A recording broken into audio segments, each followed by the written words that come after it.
ਜੁੜ ਚੁੱਕੇ ਨੇ ਮੇਰੇ ਨਾਲ ਇਸ ਮੌਕੇ ਹਰਜੋਤ ਸਿੰਘ ਖਾਲਸਾ ਜੀ। ਹਰਜੋਤ ਸਿੰਘ ਜੀ, ਜੀ ਆਇਆਂ ਨੂੰ ਸਵਾਗਤ ਹੈ ਜੀ। ਸਤਿ ਸ੍ਰੀ ਅਕਾਲ। ਸਤਿ ਸ਼੍ਰੀ ਅਕਾਲ, ਧੰਨਵਾਦ ਜੀ ਆਇਆਂ ਨੂੰ। ਪੰਜਾਬੀ ਰੇਡੀਓ ਯੂਐਸਏ ਦੇ ਜਿੰਨੇ ਵੀ ਸਰੋਤੇ ਸਾਡੇ ਸਾਰੇ ਹੀ AM ਸਟੇਸ਼ਨਸ, FM ਸਟੇਸ਼ਨਸ, ਘਰਾਂ ਦੇ ਵਿੱਚ ਰੇਡੀਓ ਸੈਟਸ ਦੇ ਰਾਹੀਂ, ਟੈਲੀਫੋਨ ਦੇ ਰਾਹੀਂ, ਫੇਸਬੁੱਕ, YouTube ਤੇ ਲਾਈਵ ਦੇਖ ਰਹੇ ਹੋ, ਸੁਣ ਰਹੇ ਹੋ, ਸਾਰਿਆਂ ਨੂੰ ਜੀ ਆਇਆਂ ਨੂੰ ਤੇ ਬਹੁਤ ਹੀ ਪਿਆਰ ਤੇ ਸਤਿਕਾਰ ਭਰੀ ਸਤਿ ਸ਼੍ਰੀ ਅਕਾਲ। ਸਰੋਤਿਓ, ਅੱਜ ਦਸੰਬਰ ਦੀ 23 ਤਰੀਕ ਆ, ਦਿਨ ਸੋਮਵਾਰ ਆ। ਤੁਹਾਡੇ ਲਈ ਸਵੇਰ ਦਾ ਅਪਡੇਟ ਅਮਰੀਕਾ ਪ੍ਰੋਗਰਾਮ ਲੈ ਕੇ ਹਾਜ਼ਰ ਹੋਏ ਆ। ਪ੍ਰੋਗਰਾਮ ਨੂੰ ਤੁਹਾਡੇ ਸਾਰਿਆਂ ਤੱਕ ਪਹੁੰਚਾਉਣ 'ਚ ਸਹਿਯੋਗ ਕਰਦੇ ਨੇ ਖਾਲਸਾ ਇੰਸ਼ੋਰੈਂਸ ਏਜੰਸੀ, ਜਿਨ੍ਹਾਂ ਦੇ ਕੋਲੋਂ ਹਰ ਇੱਕ ਤਰੀਕੇ ਦੀ ਇੰਸ਼ੋਰੈਂਸ ਕਰਵਾ ਸਕਦੇ ਹੋ। ਇੰਸ਼ੋਰੈਂਸ ਬਾਰੇ ਪਤਾ ਕਰਨ ਲਈ ਕਾਲ ਕਰ ਸਕਦੇ ਹੋ 408-272-2500 ਦੇ ਉੱਤੇ। ਕਵਰ ਕੈਲੀਫੋਰਨੀਆ ਹੈਲਥ ਇੰਸ਼ੋਰੈਂਸ ਦੇ ਬਾਬਤ ਤੁਸੀਂ ਇਹਨਾਂ ਦੇ ਨਾਲ ਸੰਪਰਕ ਕਰ ਸਕਦੇ ਹੋ। ਨਵੀਆਂ ਐਪਲੀਕੇਸ਼ਨਸ ਕਰਵਾਉਣੀਆਂ, ਰੀਨਿਊਅਲਸ ਕਰਾਉਣੇ ਆ, ਤੁਸੀਂ ਇਹਨਾਂ ਦੇ ਨਾਲ ਸੰਪਰਕ ਕਰੋ 4082722500 ਦੇ ਉੱਤੇ। ਟਿਰਕੀਆਣਾ ਇਮੀਗ੍ਰੇਸ਼ਨ ਲਾ ਫਰਮ, US ਇਮੀਗ੍ਰੇਸ਼ਨ ਦਾ ਹੋਵੇ ਕਿਸੇ ਵੀ ਤਰੀਕੇ ਦਾ ਕੰਮ, ਕਾਲ ਅਟਰਨੀ ਜੇ ਟਿਰਕੀਆਣਾ 415-909-0503 ਦੇ ਉੱਤੇ। Manjeet Singh ਗੁਲਾਰ, Avtar Singh Manzil Clovis, Satnam Singh Sunny Parewal Yuba City, Lakhvir Singh Samra Texas, Gurmel Singh Laddar Bakersfield, Amarjit Singh Stockton, Sarabjit Singh Toor New Jersey, Harjit Singh Lathrop, Gurmel Basi Elk Grove, Grewal travel services Yuba City. Tax payroll, visa, OCI card, passport ਦੀਆਂ ਸਰਵਿਸਿਜ਼ ਲੈ ਸਕਦੇ ਹੋ। ਕਾਲ 5307517605। ਗੁਰਮੇਲ ਵਾਸੀ ਐਲ ਗਰੋਵ, ਊੜਾ ਡੈਟ ਰਿਲੀਫ ਵਾਲੇ ਨਿਰਮਲ ਸਿੰਘ ਮਾਨ, ਇਕਨੋਮਿਕ ਹਾਰਡਸ਼ਿਪ ਹੈ, ਬੈਂਕਰਪਸੀ ਤੋਂ ਬਚਣਾ ਹੈ, ਡੈਟ ਨੂੰ ਕੰਸੋਲੀਡੇਟ ਕਰਨਾ ਆ, ਵਾਧੂ ਕਰਜ਼ਾ ਹੈ ਤੇ 60% ਤੱਕ ਕਰਜ਼ਾ ਤੁਹਾਡਾ ਮਾਫ ਕਰਵਾ ਸਕਦੇ ਨੇ। Call 8888889914। Harnek Singh Pawla enterprise, Renton, Washington. Talwinder Singh Gill, Raminder Basra, Jagdish Chauhan Bakersfield, Major Singh Sidhu, Binder Dhaliwal. Kamaljit Kaur realtor, Indiana based ਨੇ। ਇੰਡੀਆਨਾ ਦੇ ਵਿੱਚ ਘਰ ਖਰੀਦਣਾ, ਵੇਚਣਾ ਆ, ਇਨਵੈਸਟਮੈਂਟ ਪ੍ਰੋਪਰਟੀ ਬਾਏ ਕਰਨੀ ਆ, ਤੁਸੀਂ ਮੂਵ ਹੋ ਰਹੇ ਹੋ, ਆਪਣੇ ਸੁਪਨਿਆਂ ਦਾ ਘਰ ਬਣਵਾਉਣਾ ਚਾਹੁੰਦੇ ਹੋ, ਕਾਲ ਕਰੋ ਰਿਐਲਟਰ ਕਮਲਜੀਤ ਕੌਰ 3179099295। ਤੇ ਰਸਟਿਕਾ ਕੇਕ ਐਂਡ ਬੇਕਰੀ ਵਾਲੇ, ਹਰ ਤਰ੍ਹਾਂ ਦੇ ਇਹਨਾਂ ਦੇ ਕੋਲੋਂ ਕੇਕਸ ਲੈ ਸਕਦੇ ਹੋ। Birthday, wedding cakes, anniversary cakes, eggless cake ਵੀ ਇਹ ਬਣਾ ਕੇ ਦਿੰਦੇ ਨੇ। ਹਰੰਡਨ ਅਤੇ ਵਿਲੋ ਦੇ ਕਾਰਨਰ ਤੇ ਉੱਤੇ ਨੇ। ਹੋਂਡਾ ਦੇ ਜਿਹੜੀ ਸ਼ੋਰੂਮ ਆ ਉਸ ਦੇ ਬਿਲਕੁਲ ਆਪੋਜ਼ਿਟ ਸਾਈਡ ਵਾਲੇ ਪਲਾਜ਼ਾ ਦੇ ਵਿੱਚ। ਕਾਲ ਕਰੋ ਰਸਟਿਕਾ ਕੇਕ ਐਂਡ ਬੇਕਰੀ 5599407272 ਦੇ ਉੱਤੇ। ਇਹਨਾਂ ਸਾਰਿਆਂ ਦਾ ਧੰਨਵਾਦ। ਜੇ ਤੁਸੀਂ ਵੀ ਇਸ ਪ੍ਰੋਗਰਾਮ ਨੂੰ ਸਪਾਂਸਰ ਕਰਨਾ ਚਾਹੁੰਦੇ ਹੋ, ਸੰਪਰਕ ਕਰੋ 4087227698 ਦੇ ਉੱਤੇ। ਜੀ, ਅੱਜ ਦੀਆਂ ਖਬਰਾਂ ਵੱਲ ਚੱਲੀਏ ਤੇ ਜਿਹੜੀ ਹਾਊਸ ਐਥਿਕਸ ਕਮੇਟੀ ਆ, ਉਹਨਾਂ ਨੇ ਜੋ ਰਿਪਰੈਜ਼ੈਂਟੇਟਿਵ ਮੈਟ ਗੈਟਸ, ਉਹਨਾਂ ਦੇ ਸੰਬੰਧ ਦੇ ਵਿੱਚ ਜਿਹੜੀ ਇਨਵੈਸਟੀਗੇਸ਼ਨ ਰਿਪੋਰਟ ਸੀ ਉਸ ਨੂੰ ਰਿਲੀਜ਼ ਕਰ ਦਿੱਤਾ ਹੈਗਾ। ਇਹ ਲੱਗਦਾ ਹੀ ਸੀਗਾ ਵੀ ਉਹਨਾਂ ਦੀ ਜਿਹੜੀ ਆ ਇਹ ਰਿਪੋਰਟ ਨੂੰ ਰਿਲੀਜ਼ ਕੀਤਾ ਜਾਊਗਾ। ਉਹਦੇ ਵਿੱਚ ਬਹੁਤ ਹੈਰਾਨੀਜਨਕ ਤੱਥ ਸਾਹਮਣੇ ਆਏ ਵੀ ਕਿਸ ਤਰ੍ਹਾਂ ਉਸਨੇ ਫਲੋਰੀਡਾ ਦੇ ਵਿੱਚ ਪੈਸੇ ਪੇ ਕੀਤੇ ਸੈਕਸ ਕਰਨ ਦੇ ਲਈ, ਜਿੱਥੇ ਕਿ ਪ੍ਰੋਸਟੀਟਿਊਸ਼ਨ ਜਿਹੜਾ ਆ ਉਹ ਇਲੀਗਲ ਹੈਗਾ ਆ। ਤੇ ਇਸ ਨੂੰ ਟਰੰਪ ਉਹਨਾਂ ਨੇ ਨੋਮੀਨੇਟ ਕੀਤਾ ਸੀ। ਬਾਅਦ ਦੇ ਵਿੱਚ ਇਹਦਾ ਜਿਹੜਾ ਨਾਮ ਆ ਉਹ ਵਿਦਡਰਾ ਕਰ ਲਿਆ ਗਿਆ। 2017 ਦੇ ਵਿੱਚ ਉਹ ਹਾਊਸ ਦੇ ਮੈਂਬਰ ਸੀਗੇ, ਕਾਂਗਰਸ ਦੇ ਮੈਂਬਰ ਸੀ, ਜਿਸ ਟਾਈਮ ਦੇ ਉੱਤੇ ਇੱਕ ਲੇਡੀ ਨੇ ਦੱਸਿਆ ਜੋ ਕਿ 17 ਸਾਲਾਂ ਦੀ ਆ, ਵੀ ਉਸਨੇ ਵਿਟਨੈਸ ਕੀਤਾ ਵੀ ਇਹ ਕਿਸ ਤਰ੍ਹਾਂ ਜੋ ਮੈਟ ਸੀ ਉਹ ਕਰ ਰਿਹਾ ਸੀ। ਸੋ ਇਹ ਕਮੇਟੀ ਨੇ ਇਹ ਕਿਹਾ ਵੀ ਇਹ ਸਾਰਾ ਕੁਝ ਬਹੁਤ ਹੀ ਜਿਹੜੀ ਮਾੜੀ ਗੱਲ ਸੀ। ਹਾਲਾਂਕਿ ਗੇਟਸ ਜਿਹੜਾ ਆ ਉਹ ਇਹ ਕਹਿ ਰਿਹਾ ਵੀ ਨਹੀਂ, ਮੈਂ ਇਦਾਂ ਦੀ ਕਿਸੇ ਚੀਜ਼ ਦੇ ਵਿੱਚ ਇਨਵੋਲਵ ਨਹੀਂ ਸੀਗਾ। ਜੀ ਬਿਲਕੁਲ, ਐਥਿਕਸ ਰਿਪੋਰਟ ਜਨਤਕ ਨਾ ਹੋਵੇ, ਇਸ ਦੇ ਲਈ ਇਹਨੇ ਅਖੀਰਲੇ ਮੂਮੈਂਟ ਦੇ ਉੱਤੇ ਅਦਾਲਤ ਦਾ ਵੀ ਸਹਾਰਾ ਲੈਣ ਦੀ ਕੋਸ਼ਿਸ਼ ਕੀਤੀ, ਪਰ ਹਾਊਸ ਦੀ ਐਥਿਕਸ ਕਮੇਟੀ ਦੀ ਜਿਹੜੀ ਰਿਪੋਰਟ ਆ ਉਹ ਬਾਹਰ ਆ ਗਈ। 2 ਵਾਰ ਪਹਿਲਾਂ ਇਹਦੀ ਰਿਪੋਰਟ ਜਨਤਕ ਕਰਨ ਤੋਂ ਨਾ ਹੋਈ ਸੀ, ਪਰ ਬਾਅਦ ਦੇ ਵਿੱਚ ਇਸ ਦੀ ਜਿਹੜੀ ਰਿਪੋਰਟ ਆ ਜਨਤਕ ਕਰ ਦਿੱਤੀ ਗਈ। ਬਹੁਤ ਹੀ ਕੰਟਰੋਵਰਸ਼ੀਅਲ ਇਹ ਬੰਦਾ ਰਿਹਾ। ਆਪਣੇ ਨੌਜਵਾਨ ਜਿਹੜੇ ਪੋਲੀਟੀਕਲ ਕਰੀਅਰ ਦੇ ਵਿੱਚ ਇਹ ਅੱਗੇ ਤਾਂ ਜਿਹੜਾ ਜ਼ਰੂਰ ਵਧਿਆ, ਪਰ ਮਾਈਨਰਸ ਦੇ ਨਾਲ, ਨਾਬਾਲਗਾਂ ਦੇ ਨਾਲ ਯੌਨ ਸੰਬੰਧ ਬਣਾਉਣ ਤੇ ਜਿਹੜੇ ਇਸ ਤੋਂ ਇਲਾਵਾ ਨਸ਼ੀਲੇ ਪਦਾਰਥਾਂ ਦਾ ਸੇਵਨ ਕਰਨਾ ਤੇ ਹੋਰ ਬਹੁਤ ਸਾਰੀਆਂ ਚੀਜ਼ਾਂ ਦੇ ਜਿਹੜੇ ਦੋਸ਼ ਇਸ ਦੇ ਵਿੱਚ ਲੱਗੇ ਆ। ਤੇ ਜਿਹੜੀ ਐਥਿਕਸ ਕਮੇਟੀ ਆ ਉਸ ਨੇ ਇਹ ਸਾਰਾ ਕੁਝ ਸੱਚ ਪਾਇਆ ਹੈਗਾ ਆ। ਇਸ ਨੂੰ ਵੈਸੇ ਹੀ ਜੇ ਕਮੇਟੀ ਦੇ ਹਿਸਾਬ ਦੇ ਨਾਲ ਇਸ ਨੂੰ ਲਾ ਦਿੱਤਾ ਜਾ ਸਕਦਾ ਸੀਗਾ, ਹਾਊਸ ਦੇ ਵਿੱਚੋਂ ਕੱਢ ਦਿੱਤਾ ਜਾ ਸਕਦਾ ਸੀਗਾ, ਪਰ ਉਸ ਤੋਂ ਪਹਿਲਾਂ ਹੀ ਜਦ ਇਸ ਨੂੰ ਅਟਾਰਨੀ ਜਨਰਲ ਦੇ ਲਈ ਜਦੋਂ ਨੋਮੀਨੇਟ ਕੀਤਾ ਗਿਆ ਸੀ, ਕਮਾਲ ਦੀ ਗੱਲ ਆ ਵੀ ਅਜਿਹੇ ਬੰਦੇ ਨੂੰ ਜਿਹੜੇ ਟਰੰਪ ਹੁਣਾਂ ਨੇ ਨੋਮੀਨੇਟ ਜਿਹੜਾ ਉਹ ਕੀਤਾ ਹੈ। ਵੈਸੇ ਜੇ ਦੇਖਿਆ ਜਾਵੇ ਤਾਂ ਟਰੰਪ ਉਹਨਾਂ ਦੇ ਉੱਤੇ ਆਪ ਵੀ ਕਈ ਤਰੀਕੇ ਦੇ ਇਦਾਂ ਦੇ ਜਿਹੜੇ ਦੋਸ਼ ਆ ਉਹ ਖੁਦ ਵੀ ਲੱਗਦੇ ਰਹੇ ਨੇ, ਪਰ ਪ੍ਰੈਜ਼ੀਡੈਂਟ ਹੋਣ ਦੇ ਬਾਬਤ ਉਹਨਾਂ ਨੂੰ ਜਿਹੜੀ ਇਮਿਊਨਿਟੀ ਉਹਨਾਂ ਚੀਜ਼ਾਂ 'ਚ ਮਿਲ ਚੁੱਕੀ ਹੈਗੀ ਆ। ਕਈ ਮਾਮਲਿਆਂ ਦੇ ਵਿੱਚ ਇਹਨਾਂ ਨੂੰ ਕੁਛ ਫਾਈਨ ਦੇਣ ਦਾ ਵੀ ਜਿਹੜੇ ਜੁਰਮਾਨੇ ਆ ਉਹ ਪੈ ਚੁੱਕੇ ਹੈਗੇ ਆ। ਸੋ ਗੇਟਸ ਨੇ ਕਹਿੰਦੇ ਵੀ ਪੇਮੈਂਟ ਐਪਸ ਆ ਉਹ ਵਰਤੀਆਂ, ਵੈਨਮੋ ਤੇ ਪੇਪਾਲ ਵਰਗੀਆਂ ਜਿਹੜੀਆਂ ਮਨੀ ਜਿਹੜੀ ਆ ਉਹ ਡਾਇਰੈਕਟਲੀ ਕਹਿੰਦੇ ਵੀ 1 ਦਰਜਨ ਤੋਂ ਵੱਧ ਔਰਤਾਂ ਨੂੰ ਜਿਸ ਟਾਈਮ ਇਹ ਕਾਂਗਰਸ ਦੇ ਵਿੱਚ ਸੀ ਉਹਨਾਂ ਨੂੰ ਇਹ ਪੇ ਕਰਦਾ ਰਿਹਾ ਸੀਗਾ। ਸੋ ਉਹਨੇ ਆਪਣੇ ਜਿਹੜਾ ਕਿਹਾ ਵੀ ਇਹ ਸਾਰੇ ਬੇਬੁਨਿਆਦ ਨੇ ਦੋਸ਼, ਤੇ ਹੁਣ ਅਦਾਲਤ ਦੇ ਵਿੱਚ ਹੁਣ ਦੇਖੋ ਅੱਗੇ ਇਹ ਕੀ ਜਿਹੜਾ ਇਸ ਦੇ ਵਿੱਚ ਬਣਦਾ ਹੈਗਾ ਆ, ਕੀ ਇਸ ਨੂੰ ਸਜ਼ਾ ਹੋਵੇਗੀ ਜਾਂ ਨਹੀਂ, ਇਹ ਹੁਣ ਦੇਖਣ ਵਾਲੀ ਗੱਲ ਆ। ਪਰ ਹਾਊਸ ਦੇ ਵਿੱਚੋਂ ਆਲਰੇਡੀ ਇਸ ਨੇ ਅਸਤੀਫਾ ਜਿਹੜਾ ਉਹ ਦੇ ਦਿੱਤਾ। ਜਦ ਇੰਨੀ ਜ਼ਿਆਦਾ ਕੰਟਰੋਵਰਸੀ ਹੋਈ ਸੀ, ਇਸਨੇ ਆਪਣਾ ਨਾਮ ਵੀ ਵਾਪਸ ਜਿਹੜਾ ਉਹ ਲੈ ਲਿਆ ਸੀਗਾ। ਸੋ ਇਹ ਹੁਣ ਇਸ ਦੇ ਨਾਲ ਇੱਕ ਹਿਸਾਬ ਦੇ ਨਾਲ ਹਰਜੋਤ ਸਿੰਘ ਜੀ ਕਾਫੀ ਜ਼ਿਆਦਾ ਹੋਰ ਦਾਗ ਮੈਟ ਗੇਟਸ ਦੇ ਉੱਤੇ ਇਹਨਾਂ ਫੈਕਟਸ ਦੇ ਨਾਲ ਜਿਹੜੇ ਉਹ ਪੈ ਚੁੱਕੇ ਨੇ ਜੀ। ਅਗਲੀ ਖਬਰ ਵੱਲ ਚਲੀਏ। ਪ੍ਰੈਜ਼ੀਡੈਂਟ ਜੋ ਬਾਈਡਨ ਹੋਣਾ ਨੇ 37 ਦੇ ਕਰੀਬ ਜਿਹੜੇ ਇੰਡੀਵਿਜੂਅਲ ਆ ਜੋ ਡੈਥ ਰੋ ਦੇ ਉੱਤੇ ਸੀਗੇ, ਉਹਨਾਂ ਨੂੰ ਅੱਜ ਮਾਫ ਕਰ ਦਿੱਤਾ ਹੈਗਾ ਆ। ਪ੍ਰੈਜ਼ੀਡੈਂਟ ਬਾਈਡਨ ਹੋਣਾ ਨੇ ਕਹਿੰਦੇ ਵੀ ਆਪਣਾ ਪੂਰਾ ਕੈਰੀਅਰ ਵਾਇਲੈਂਸ ਨੂੰ ਤੇ ਕ੍ਰਾਈਮ ਨੂੰ ਘਟਾਉਣ ਦੇ ਲਈ ਜਿਹੜਾ ਲਾਇਆ ਹੈਗਾ ਆ, ਤਾਂ ਕਿ ਜਿਹੜਾ ਸਾਡਾ ਜਸਟਿਸ ਸਿਸਟਮ ਆ ਉਹ ਫੇਅਰ ਤੇ ਇਫੈਕਟਿਵ ਰਹੇ। ਉਹ ਕਹਿੰਦੇ ਆ ਵੀ ਅਮਰੀਕਾ ਦੇ ਵਿੱਚ ਜਿਹੜੀ ਡੈਥ ਪੈਨਲਟੀ ਆ ਉਹ ਰੁਕਣੀ ਚਾਹੀਦੀ ਹੈਗੀ ਆ, ਐਕਸੈਪਟ ਜਿੱਥੇ ਕਿਤੇ ਟੈਰਰਿਜ਼ਮ ਜਾਂ ਹੇਟ ਮੋਟੀਵੇਟਡ ਮਾਸ ਮਰਡਰ ਵਾਲੀ ਸਿਚੁਏਸ਼ਨ ਹੋਵੇ। ਸੋ ਉਹਨਾਂ ਨੇ ਕਿਹਾ ਵੀ ਜਿਹੜੇ 37 ਜਾਣੇ ਜਿਹੜੇ ਡੈਥ ਰੋ ਦੇ ਉੱਤੇ ਸੀ, ਜਿਨ੍ਹਾਂ ਦੀ ਐਗਜ਼ੀਕਿਊਸ਼ਨ ਹੋਣੀ ਸੀ, ਉਹਨਾਂ ਨੂੰ ਜੋ ਮਾਫ ਕੀਤਾ ਗਿਆ ਉਹ ਕਿਸੇ ਤਰ੍ਹਾਂ ਦੇ ਵਾਇਲੈਂਟ ਕ੍ਰਾਈਮ ਦੇ ਵਿੱਚ ਨਹੀਂ ਇਨਵੋਲਵ ਸੀ। ਇਸ ਤੋਂ ਪਹਿਲਾਂ 1500 ਦੇ ਕਰੀਬ ਹੋਰ ਕੈਦੀ ਜਿਹੜੇ ਵੱਖ-ਵੱਖ ਸਜ਼ਾਵਾਂ ਕੱਟ ਰਹੇ ਸੀ, ਉਹਨਾਂ ਨੂੰ ਇੱਕ ਦਿਨ ਦੇ ਵਿੱਚ ਪ੍ਰੈਜ਼ੀਡੈਂਟ ਜੋ ਬਾਈਡਨ ਉਹਨਾਂ ਨੇ ਜਿਹੜੀ ਆ ਮਾਫੀ ਦਿੱਤੀ ਸੀਗੀ। ਉਹਨਾਂ 'ਚ ਬਹੁਤ ਸਾਰੇ ਉਹ ਸੀ ਜਿਹੜੇ ਕੋਵਿਡ-19 ਪੈਂਡੇਮਿਕ ਦੇ ਦੌਰਾਨ ਉਹਨਾਂ ਨੂੰ ਜੇਲ੍ਹ ਕਰ ਦਿੱਤੀ ਗਈ ਸੀ। ਇਸ ਤੋਂ ਬਿਨਾਂ ਉਹਨਾਂ ਨੇ ਕੁਛ LGBTQ ਜਾਂ ਹੋਰ ਇਹਦੇ ਨਾਲ ਰਿਲੇਟਡ ਜਿਹੜੇ ਕ੍ਰਾਈਮ ਦੇ ਵਿੱਚ ਇਨਵੋਲਵ ਸੀਗੇ, ਉਹਨਾਂ ਨੂੰ ਜਿਹੜਾ ਕਮਿਊਟ ਕੀਤਾ ਹੈਗਾ। ਸੋ ਇਹ ਵੀ ਇੱਕ ਵੱਡਾ ਨੰਬਰ ਹੈਗਾ, ਜਿਹਦੇ ਵਿੱਚ ਵਾਈਟ ਹਾਊਸ ਨੇ ਅੱਜ ਪ੍ਰੈਸ ਰਿਲੀਜ਼ ਵੀ ਜਾਰੀ ਕੀਤੀ ਆ। ਪ੍ਰੈਜ਼ੀਡੈਂਟ ਵੀ ਅੱਜ president Joseph R Biden junior ਹੁਣੀ 37 ਜਾਣੇ ਜਿਹੜੇ ਇੰਡੀਵਿਜੂਅਲਸ ਆ, ਉਹਨਾਂ ਦੇ ਵਿੱਚ ਵੱਖ-ਵੱਖ ਲੋਕਾਂ ਦੇ ਨਾਮ ਦੱਸੇ ਗਏ ਆ ਵੀ ਉਹਨਾਂ ਨੂੰ ਵਿਦਆਊਟ ਪੋਸੀਬਿਲਿਟੀ ਆਫ ਪੈਰੋਲ ਜੋ ਲਾਈਫ ਇੰਪ੍ਰਿਜ਼ਨਮੈਂਟ ਦੇ ਵਿੱਚ ਸੀ, ਉਹਨਾਂ ਨੂੰ ਮਾਫੀ ਦੇ ਦਿੱਤੀ ਗਈ ਹੈਗੀ ਆ। ਜੀ ਬਿਲਕੁਲ। ਸੋ ਇਹ ਵੀ ਜਿਹੜੀ ਕਹਿੰਦੇ ਵੀ ਇੱਕ ਮੁੱਖ ਕਾਰਨ ਇਹਨਾਂ ਦਾ ਇਹ ਮਾਫੀਆਂ ਦੇਣ ਦਾ ਇਹ ਸੀਗਾ ਵੀ ਟਰੰਪ ਹੁਣਾਂ ਨੇ ਕਿਹਾ ਸੀਗਾ ਵੀ ਜਿਹੜਾ ਮੋਰੀਟੋਰੀਅਮ ਬਾਈਡਨ ਹੁਣਾਂ ਨੇ ਲਾਇਆ ਸੀ ਉਸ ਨੂੰ ਹਟਾ ਦੇਣਾ ਤੇ ਐਗਜ਼ੀਕਿਊਸ਼ਨ ਸਪੀਡ ਦੇ ਨਾਲ ਜਿਹੜੀਆਂ ਉਹ ਕਰਨਗੇ। ਇੱਕ ਇਹ ਵੀ ਐਂਗਲ ਤੋਂ ਜਿਹੜਾ ਇਸ ਨੂੰ ਦੇਖਿਆ ਗਿਆ ਆ। 40 ਜਾਣੇ ਇਸ ਟਾਈਮ ਫੈਡਰਲ ਡੈਥ ਰੋ ਦੇ ਪ੍ਰਿਜ਼ਨਰ ਨੇ, ਉਹਨਾਂ ਚੋਂ 3 ਜਾਣਿਆਂ ਦੀਆਂ ਜਿਹੜੀਆਂ ਡੈਥ ਰੋ ਆ ਉਹ ਬਰਕਰਾਰ ਰੱਖੀਆਂ ਆ, ਉਹਨਾਂ ਨੂੰ ਮੌਤ ਦੀਆਂ ਸਜ਼ਾਵਾਂ ਜਿਹੜੀਆਂ ਉਹਨਾਂ ਦੀਆਂ ਘਟਾਈਆਂ ਨਹੀਂ ਆ। ਉਹਨਾਂ ਤਿੰਨਾਂ ਦੇ ਬਾਰੇ ਜੇ ਦੱਸਦੇ ਜਾਈਏ, ਇੱਕ ਜਣਾ ਉਹ ਆ ਜਿਹਨੇ ਬੋਸਟਨ ਦੀ ਮੈਰਾਥਨ ਦੀ ਬੰਬਿੰਗ ਕੀਤੀ ਸੀ, ਜ਼ੋਖਾਰ ਤਾਸਰਨੇਵ। 2013 ਦੇ ਵਿੱਚ ਇਹ ਇਸ ਦੋਸ਼ਾਂ ਦੇ ਵਿੱਚ ਦੋਸ਼ੀ ਕਰਾਰ ਹੋਇਆ ਸੀ ਤੇ ਇਸ ਨੂੰ ਮੌਤ ਦੀ ਸਜ਼ਾ ਸੁਣਾਈ ਗਈ ਸੀ। 3 ਜਾਣਿਆਂ ਦੀਆਂ ਉਦੋਂ ਮੌਤਾਂ ਹੋਈਆਂ ਸੀ ਤੇ 250 ਤੋਂ ਵੱਧ ਲੋਕ ਜਿਹੜੇ ਜ਼ਖਮੀ ਹੋਏ ਸੀ। ਇਸ ਦੀ ਜਿਹੜੀ ਕਨਵਿਕਸ਼ਨ ਆ ਉਹ ਬਰਕਰਾਰ ਰੱਖੀ ਆ, ਉਹਨਾਂ ਨੂੰ ਮਾਫੀ ਨਹੀਂ ਦਿੱਤੀ ਗਈ।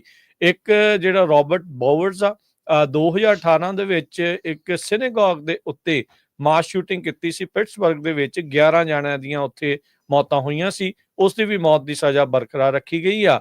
ਤੇ ਨਾਲ Dylan roof, Charleston south Carolina ਦੇ ਵਿੱਚ ਮਦਰ ਇਮੈਨੂਅਲ ਜਿਹੜਾ ਅਫਰੀਕਨ ਅਮਰੀਕਨ ਚਰਚ ਸੀ, ਜਿੱਥੇ 9 ਜਾਣਿਆਂ ਨੂੰ ਉਸਨੇ ਮਾਰਿਆ ਸੀਗਾ ਕਾਲੇ ਮੂਲ ਦੇ ਹੋਣ ਕਰਕੇ 2015 ਚ, ਉਸ ਨੂੰ ਵੀ ਸਜ਼ਾ ਮਾਫੀ ਦੇਣ ਤੋਂ ਨਾ ਕੀਤਾ ਸੀਗਾ। ਪਹਿਲਾਂ ਜਦੋਂ ਚਰਚਾ ਛਿੜੀਆਂ ਸੀਗੀਆਂ ਵੀ ਇਹਨਾਂ ਨੇ ਡੈਥ ਰੋ ਦੇ ਜਿਹੜੇ ਇਨਮੇਟਸ ਆ ਉਹਨਾਂ ਦੀਆਂ ਕਮਿਊਟ ਕਰ ਦੇਣੀਆਂ ਮੌਤ ਦੀਆਂ ਸਜ਼ਾਵਾਂ, ਤਾਂ ਉਦੋਂ ਇਹਨਾਂ ਦਾ ਇਹ ਚਿੰਤਾ ਜਿਹੜੀ ਉਹ ਕਈਆਂ ਨੂੰ ਸੀਗੀ ਵੀ ਅਜਿਹੇ ਲੋਕਾਂ ਦੀ ਵੀ ਕੀ ਸਜ਼ਾ ਮਾਫ ਉਹ ਕਰਨਗੇ ਜਿਨ੍ਹਾਂ ਨੇ ਇਦਾਂ ਦੇ ਘਿਨਾਉਣੇ ਕੰਮ ਕੀਤੇ ਹੈਗੇ ਆ। ਸੋ ਸਜ਼ਾ ਮਾਫੀ ਦਾ ਮਤਲਬ ਇਹ ਵੀ ਸਿਰਫ ਮੌਤ ਦੀ ਸਜ਼ਾ ਨਹੀਂ ਦੇਣੀ, ਬਾਕੀ ਉਮਰ ਭਰ ਉਹ ਜਿਹੜਾ ਜੇਲ੍ਹ ਦੇ ਵਿੱਚ ਜਿਹੜੇ ਉਹ ਜ਼ਰੂਰ ਰਹਿਣਗੇ। ਸੋ ਬਹੁਤ ਸਾਰੇ ਜਿਹੜੇ ਡੈਮੋਕ੍ਰੇਟਸ ਆ ਉਹ ਇਹ ਮੰਨਦੇ ਆ ਵੀ ਮੌਤ ਦੀ ਸਜ਼ਾ ਜਿਹੜੀ ਉਹ ਨਹੀਂ ਦੇਣੀ ਚਾਹੀਦੀ, ਪਰ ਇੱਥੇ ਇਹਨਾਂ ਨੇ ਪਿਕ ਐਂਡ ਚੂਜ਼ ਜਿਹੜਾ ਉਹ ਜ਼ਰੂਰ ਡੈਫੀਨੇਟਲੀ ਕੀਤਾ ਆ ਵੀ ਕੁਛ ਨੂੰ ਜਿਹੜਾ ਉਹਨਾਂ ਨੇ ਮਾਫ ਕੀਤਾ ਆ ਤੇ ਬਹੁਤਿਆਂ ਨੂੰ ਇਨਫੈਕਟ ਕਵਾਂਗੇ ਵੀ ਉਹਨਾਂ ਨੇ ਮੌਤ ਦੀ ਸਜ਼ਾ ਤੋਂ ਮਾਫੀ ਦਿੱਤੀ ਹੈ ਤੇ 3 ਜਾਣਿਆਂ ਨੂੰ ਜਿਹੜਾ ਉਹ ਮੌਤ ਦੀ ਸਜ਼ਾ ਦੇ ਉੱਤੇ ਬਰਕਰਾਰ ਜਿਹੜਾ ਉਹ ਰੱਖਿਆ। ਮੈਨੂੰ ਲੱਗਦਾ ਉਹਨਾਂ ਨੂੰ ਇਹ ਸੀਗਾ ਵੀ ਜੇ ਕਿਤੇ ਇਹਨਾਂ ਨੂੰ ਵੀ ਮਾਫ ਕਰ ਦਿੰਦੇ ਤੇ ਇਸ ਦਾ ਜਿਹੜਾ ਰੌਲਾ ਆ ਉਹ ਜ਼ਿਆਦਾ ਜਿਹੜਾ ਉਹ ਪੈਣਾ ਆ। ਸੋ 40 ਦੇ ਵਿੱਚੋਂ 37 ਦੀਆਂ ਜਿਹੜੀਆਂ ਮੌਤ ਦੀਆਂ ਸਜ਼ਾਵਾਂ ਆ ਉੱਥੋਂ ਉਹਨਾਂ ਨੇ ਮਾਫੀ ਦੇ ਦਿੱਤੀ ਹੈਗੀ ਆ। ਜੀ, ਅਗਲੀ ਖਬਰ ਜਿਹੜੀ ਆ ਉਹ ਆ ਰਹੀ ਆ ਲਿਊਜੀ ਮੈਂਜੀਓਨੀ, ਜਿਸ ਨੇ ਪਿਛਲੇ ਦਿਨਾਂ ਦੇ ਵਿੱਚ ਯੂਨਾਈਟਿਡ ਹੈਲਥ ਕੇਅਰ ਦੇ CEO ਨੂੰ ਅਸੈਸੀਨੇਟ ਕਰ ਦਿੱਤਾ ਸੀ। ਉਹਦੇ ਉੱਤੇ ਮਰਡਰ ਤੇ ਟੈਰਰਿਜ਼ਮ ਦੇ ਜਿਹੜੇ ਚਾਰजेस ਲਾਏ ਗਏ ਹੈਗੇ ਆ, ਤੇ ਉਸ ਨੂੰ ਹੁਣ ਐਕਸਟ੍ਰਾਡਾਈਟ ਵੀ ਕਰ ਲਿਆ ਸੀ ਨਿਊਯਾਰਕ ਦੇ ਵਿੱਚ, ਤੇ 11 ਦੇ ਕਰੀਬ ਸਟੇਟ ਚਾਰजेस ਲਾਏ ਗਏ ਆ, ਜਿਹਦੇ ਵਿੱਚ ਫਸਟ ਡਿਗਰੀ ਮਰਡਰ ਤੇ ਫਰਦਰੈਂਸ ਆਫ ਟੈਰਰਿਜ਼ਮ। ਤੇ ਅਗਲੀ ਕੋਰਟ ਅਪੀਅਰੈਂਸ ਫਰਵਰੀ 21 ਨੂੰ ਹੋਣੀ ਹੈਗੀ ਆ। ਸਟੇਟ ਪ੍ਰੋਸੀਕਿਊਟਰ ਅਲੈਜ ਕਰ ਰਿਹਾ ਆ ਜਿਹੜੇ ਪਈ ਮੈਂਜੀਓਨੀ ਜੋ ਆ, ਇਹਦੇ ਕੋਲ ਮਰਡਰ ਵੈਪਨ ਸੀਗਾ। ਸਰਵੇਲੈਂਸ ਵੀਡੀਓ ਤੋਂ ਸਾਰਾ ਕੁਝ ਇਹ ਪ੍ਰੂਫ ਹੋ ਰਿਹਾ ਹੈਗਾ, ਜਿੱਥੇ ਥੌਮਸਨ ਜਿਹੜਾ CEO ਸੀ ਯੂਨਾਈਟਿਡ ਹੈਲਥ ਦਾ, ਉਸ ਨੂੰ ਗੋਲੀਆਂ ਨਾਲ ਮਾਰਿਆ ਗਿਆ। ਤੇ ਪਰ ਉਸਨੇ ਜਿਹੜੇ ਆ ਆਪਣੇ ਆਪ ਨੂੰ ਗਿਲਟੀ ਪਲੀ ਆ ਜਿਹੜਾ ਆ ਨਹੀਂ ਮੰਨਿਆ ਹੈਗਾ। ਕੋਰਟ ਦੇ ਵਿੱਚ ਹੁਣ ਉਹਦੀ ਅਪੀਅਰੈਂਸ ਹੋਊਗੀ, ਤੇ ਕਹਿੰਦੇ ਪਏ ਉਹਨੂੰ ਜਿਹੜੇ ਹੱਥ ਵੀ ਉਹਦੇ ਬੰਨੇ ਹੋਏ ਸੀ, ਲੱਤਾਂ ਵੀ ਉਹਦੀਆਂ ਜਿਹੜੀਆਂ ਬੰਨੀਆਂ ਹੋਈਆਂ ਸੀ, ਤੇ ਬੜੇ ਕਲੀਅਰਲੀ ਜਦੋਂ ਕੋਰਟ 'ਚ ਪਿਛਲੀ ਵਾਰੀ ਉਹਨੂੰ ਪੇਸ਼ ਕੀਤਾ ਗਿਆ ਸੀ ਤੇ ਉਸ ਨੂੰ ਕਲੀਅਰਲੀ ਉਹ ਸੁਣਿਆ ਗਿਆ ਸੀ। ਤੇ ਫਰੈਡਮੈਨ ਐਨਜੀ ਫਿਲੋ ਕਰਕੇ ਜੋ ਉਹਨਾਂ ਦੇ ਵਕੀਲ ਹੈਗੇ ਆ, ਉਹਨਾਂ ਨੇ ਕਿਹਾ ਵੀ ਉਹ ਬਿਲਕੁਲ ਸਹੀ ਉਹਨੂੰ ਜਿਹੜਾ ਟਰੀਟ ਕੀਤਾ ਜਾ ਰਿਹਾ ਹੈਗਾ। ਤੇ ਦੇਖਦੇ ਆ ਵੀ ਉਹਦੇ ਜਿਹੜੇ ਹੁਣ ਜਿਹੜਾ ਕੇਸ ਆ ਕਦੋਂ ਜਾ ਕੇ ਜਿਹੜਾ ਸ਼ੁਰੂ ਹੋਊਗਾ। ਹਾਲਾਂਕਿ ਉਹਦੀਆਂ ਡਾਇਰੀਜ਼ ਵੀ ਲੱਭੀਆਂ ਹੈਗੀਆਂ, ਜਿਹਦੇ ਵਿੱਚ ਉਸਨੇ ਕਿਸ ਤਰ੍ਹਾਂ ਲਿਖਿਆ ਸੀ ਵੀ ਕਿਸ ਤਰ੍ਹਾਂ ਮੈਂ ਟਾਰਗੇਟ ਕਰਨਾ ਹੈਗਾ ਆ। ਉਸ ਤੋਂ ਬਾਅਦ ਜਦੋਂ ਸੀ ਨੂੰ ਕਤਲ ਕੀਤਾ ਗਿਆ, ਬਹੁਤ ਸਾਰੇ ਲੋਕ ਗੁੱਸੇ 'ਚ ਵੀ ਸੀ। ਇਸ ਕਰਕੇ ਨਹੀਂ ਵੀ ਉਹ CEO ਨੂੰ ਮਾਰ ਦਿੱਤਾ ਗਿਆ, ਇਸ ਕਰਕੇ ਵੀ ਬਹੁਤ ਸਾਰੀਆਂ ਜਿਹੜੀਆਂ ਇੰਸ਼ੋਰੈਂਸ ਕੰਪਨੀਆਂ ਆ ਉਹ ਕਵਰੇਜ ਨਹੀਂ ਕਰਦੀਆਂ। ਇਹ ਵੀ ਇੱਕ ਬਹੁਤ ਵੱਡਾ ਜਿਹੜਾ ਇਸ਼ੂ ਆ ਇਸ ਮੌਤ ਤੋਂ ਬਾਅਦ ਬਾਹਰ ਆਇਆ ਹੈਗਾ। ਜੀ ਬਿਲਕੁਲ, ਲਿਊਜੀ ਮੈਂਜੀਓਨੀ ਨੂੰ ਜਿਸ ਤਰੀਕੇ ਦੇ ਨਾਲ ਪਰਪ ਵਾਕ ਜਿਹੜਾ ਇਸ ਦਾ ਕੀਤਾ ਗਿਆ ਸੀਗਾ ਨਾ, ਵੀ 10-12 ਤੋਂ ਵੀ ਵੱਧ ਮੈਨੂੰ ਲੱਗਦਾ 2 ਦਰਜਨ ਪੁਲਿਸ ਵਾਲੇ ਆਲੇ ਦੁਆਲੇ ਵੱਡੀਆਂ ਜਿਹੜੀਆਂ ਬੰਦੂਕਾਂ ਦੇ ਨਾਲ ਲੈ ਕੇ ਇਹ ਇਕੱਲਾ ਹੀ ਜਿਹੜਾ ਔਰੰਜ ਜੰਪ ਸੂਟ ਦੇ ਵਿੱਚ ਤੁਰਿਆ ਆਉਂਦਾ ਸੀਗਾ। ਸੋ ਉਹ ਫੋਟੋ ਵੀ ਵਾਇਰਲ ਜਿਹੜੀ ਉਹ ਬਹੁਤ ਹੋਈ ਸੀ। ਕਹਿੰਦੇ ਵੀ ਜਿੱਥੇ ਇੱਕ ਮਾਸ ਸ਼ੂਟਰ ਜਿਹਨੇ ਸਕੂਲ ਦੇ ਨਿਆਣਿਆਂ ਨੂੰ ਮਾਰਿਆ ਹੋਵੇ, ਉਹਨੂੰ ਇੱਕ ਜਣਾ ਪੁਲਿਸ ਵਾਲਾ ਲਈ ਜਾਂਦਾ ਹੈ, ਤੇ ਜਦੋਂ ਇੱਕ CEO ਦੇ ਮਰਨ ਦੀ ਗੱਲ ਆਉਂਦੀ ਆ ਤੇ ਕਹਿੰਦੇ ਵੀ ਤੁਸੀਂ ਦੇਖੋ ਵੀ ਕਿੱਦਾਂ ਜਿਹੜੀ ਬਿਊਰੋਕ੍ਰੇਸੀ ਆ ਜਾਂ ਲਾ ਐਨਫੋਰਸਮੈਂਟ ਆ ਪੂਰੀ ਤਰ੍ਹਾਂ ਨਾਲ ਜੁੜ ਕੇ ਜਿਹੜਾ ਉਹ ਚੱਲਦੇ ਆ। ਇਹ ਲੋਕਾਂ ਦੇ ਜਿਹੜੇ ਕਮੈਂਟ ਆ ਆਨਲਾਈਨ ਦੇਖਣ ਨੂੰ ਜਿਹੜੇ ਮਿਲੇ ਸੀਗੇ।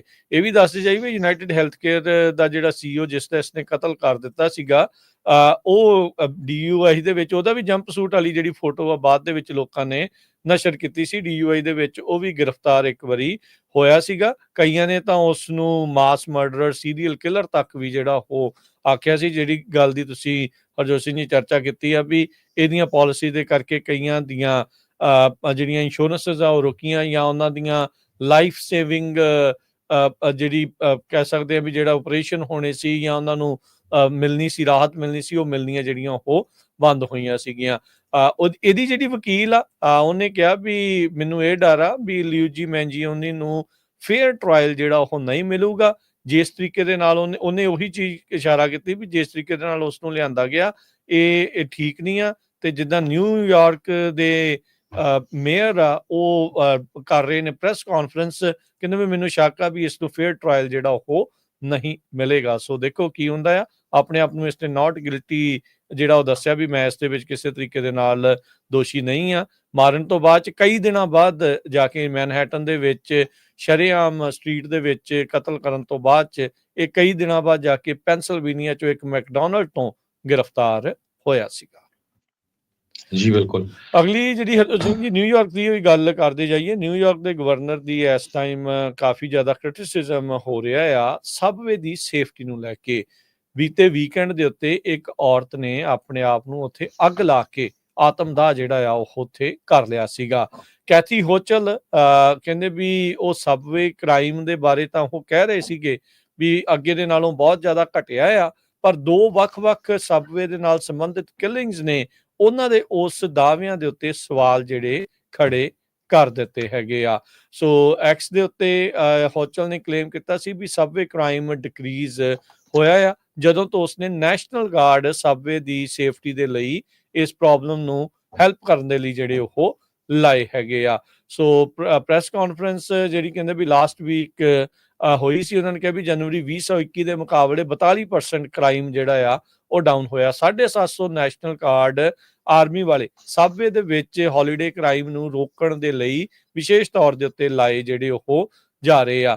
ਹੋਚਲ ਹੁਣਾਂ ਦੀ ਕਹਿੰਦੇ ਵੀ ਪ੍ਰੈਸ ਕਾਨਫਰੰਸ ਹੋ ਕੇ ਹਟੀ ਸੀ, 8 ਘੰਟੇ ਬਾਅਦ ਹੀ ਇੱਕ ਹੋਮਲੈਸ ਔਰਤ ਕਹਿੰਦੇ ਵੀ ਉਸ ਨੂੰ ਇੱਕ ਜਿਸ ਸਟ੍ਰੇਂਜਰ ਸੀ ਉਸ ਨੂੰ ਅੱਗ ਜਿਹੜੀ ਆ ਲਾ ਦਿੱਤੀ। ਸੌਰੀ, ਆਤਮਦਾਹ ਦੀ ਗੱਲ ਗਲਤ ਆ, ਮਾਫੀ ਚਾਹੁੰਦਾ ਆ ਵੀ ਉਹ ਕਿਸੇ ਨੇ ਮਾਰਿਆ ਸੀਗਾ। ਜੀ ਜੀ। ਸੋ ਬਿਲਕੁਲ ਇਹ ਇੱਕ ਬਹੁਤ ਵੱਡਾ ਇਸ਼ੂ ਬਣਿਆ ਹੋਇਆ ਆ। ਮੈਨੂੰ ਲੱਗਦਾ ਵੀ ਇਹ ਜਿਸ ਦਿਨ ਪ੍ਰੈਜ਼ੀਡੈਂਟ ਡੋਨਾਲਡ ਟਰੰਪ ਨੇ ਸਹੁੰ ਚੁੱਕਣੀ ਆ, ਇਸ ਇਸ਼ੂ ਦੇ ਉੱਤੇ ਉਹ ਜ਼ਰੂਰ ਬੋਲਣਗੇ, ਕਿਉਂਕਿ ਬਹੁਤ ਸਾਰੇ ਜਿਹੜੇ ਕਮੈਂਟੇਟਰ ਕਹਿ ਰਹੇ ਆ, ਅੱਜ ਉਹਨਾਂ ਦਾ ਹਜੇ ਟਵੀਟ ਕੋਈ ਆਇਆ ਨਹੀਂ।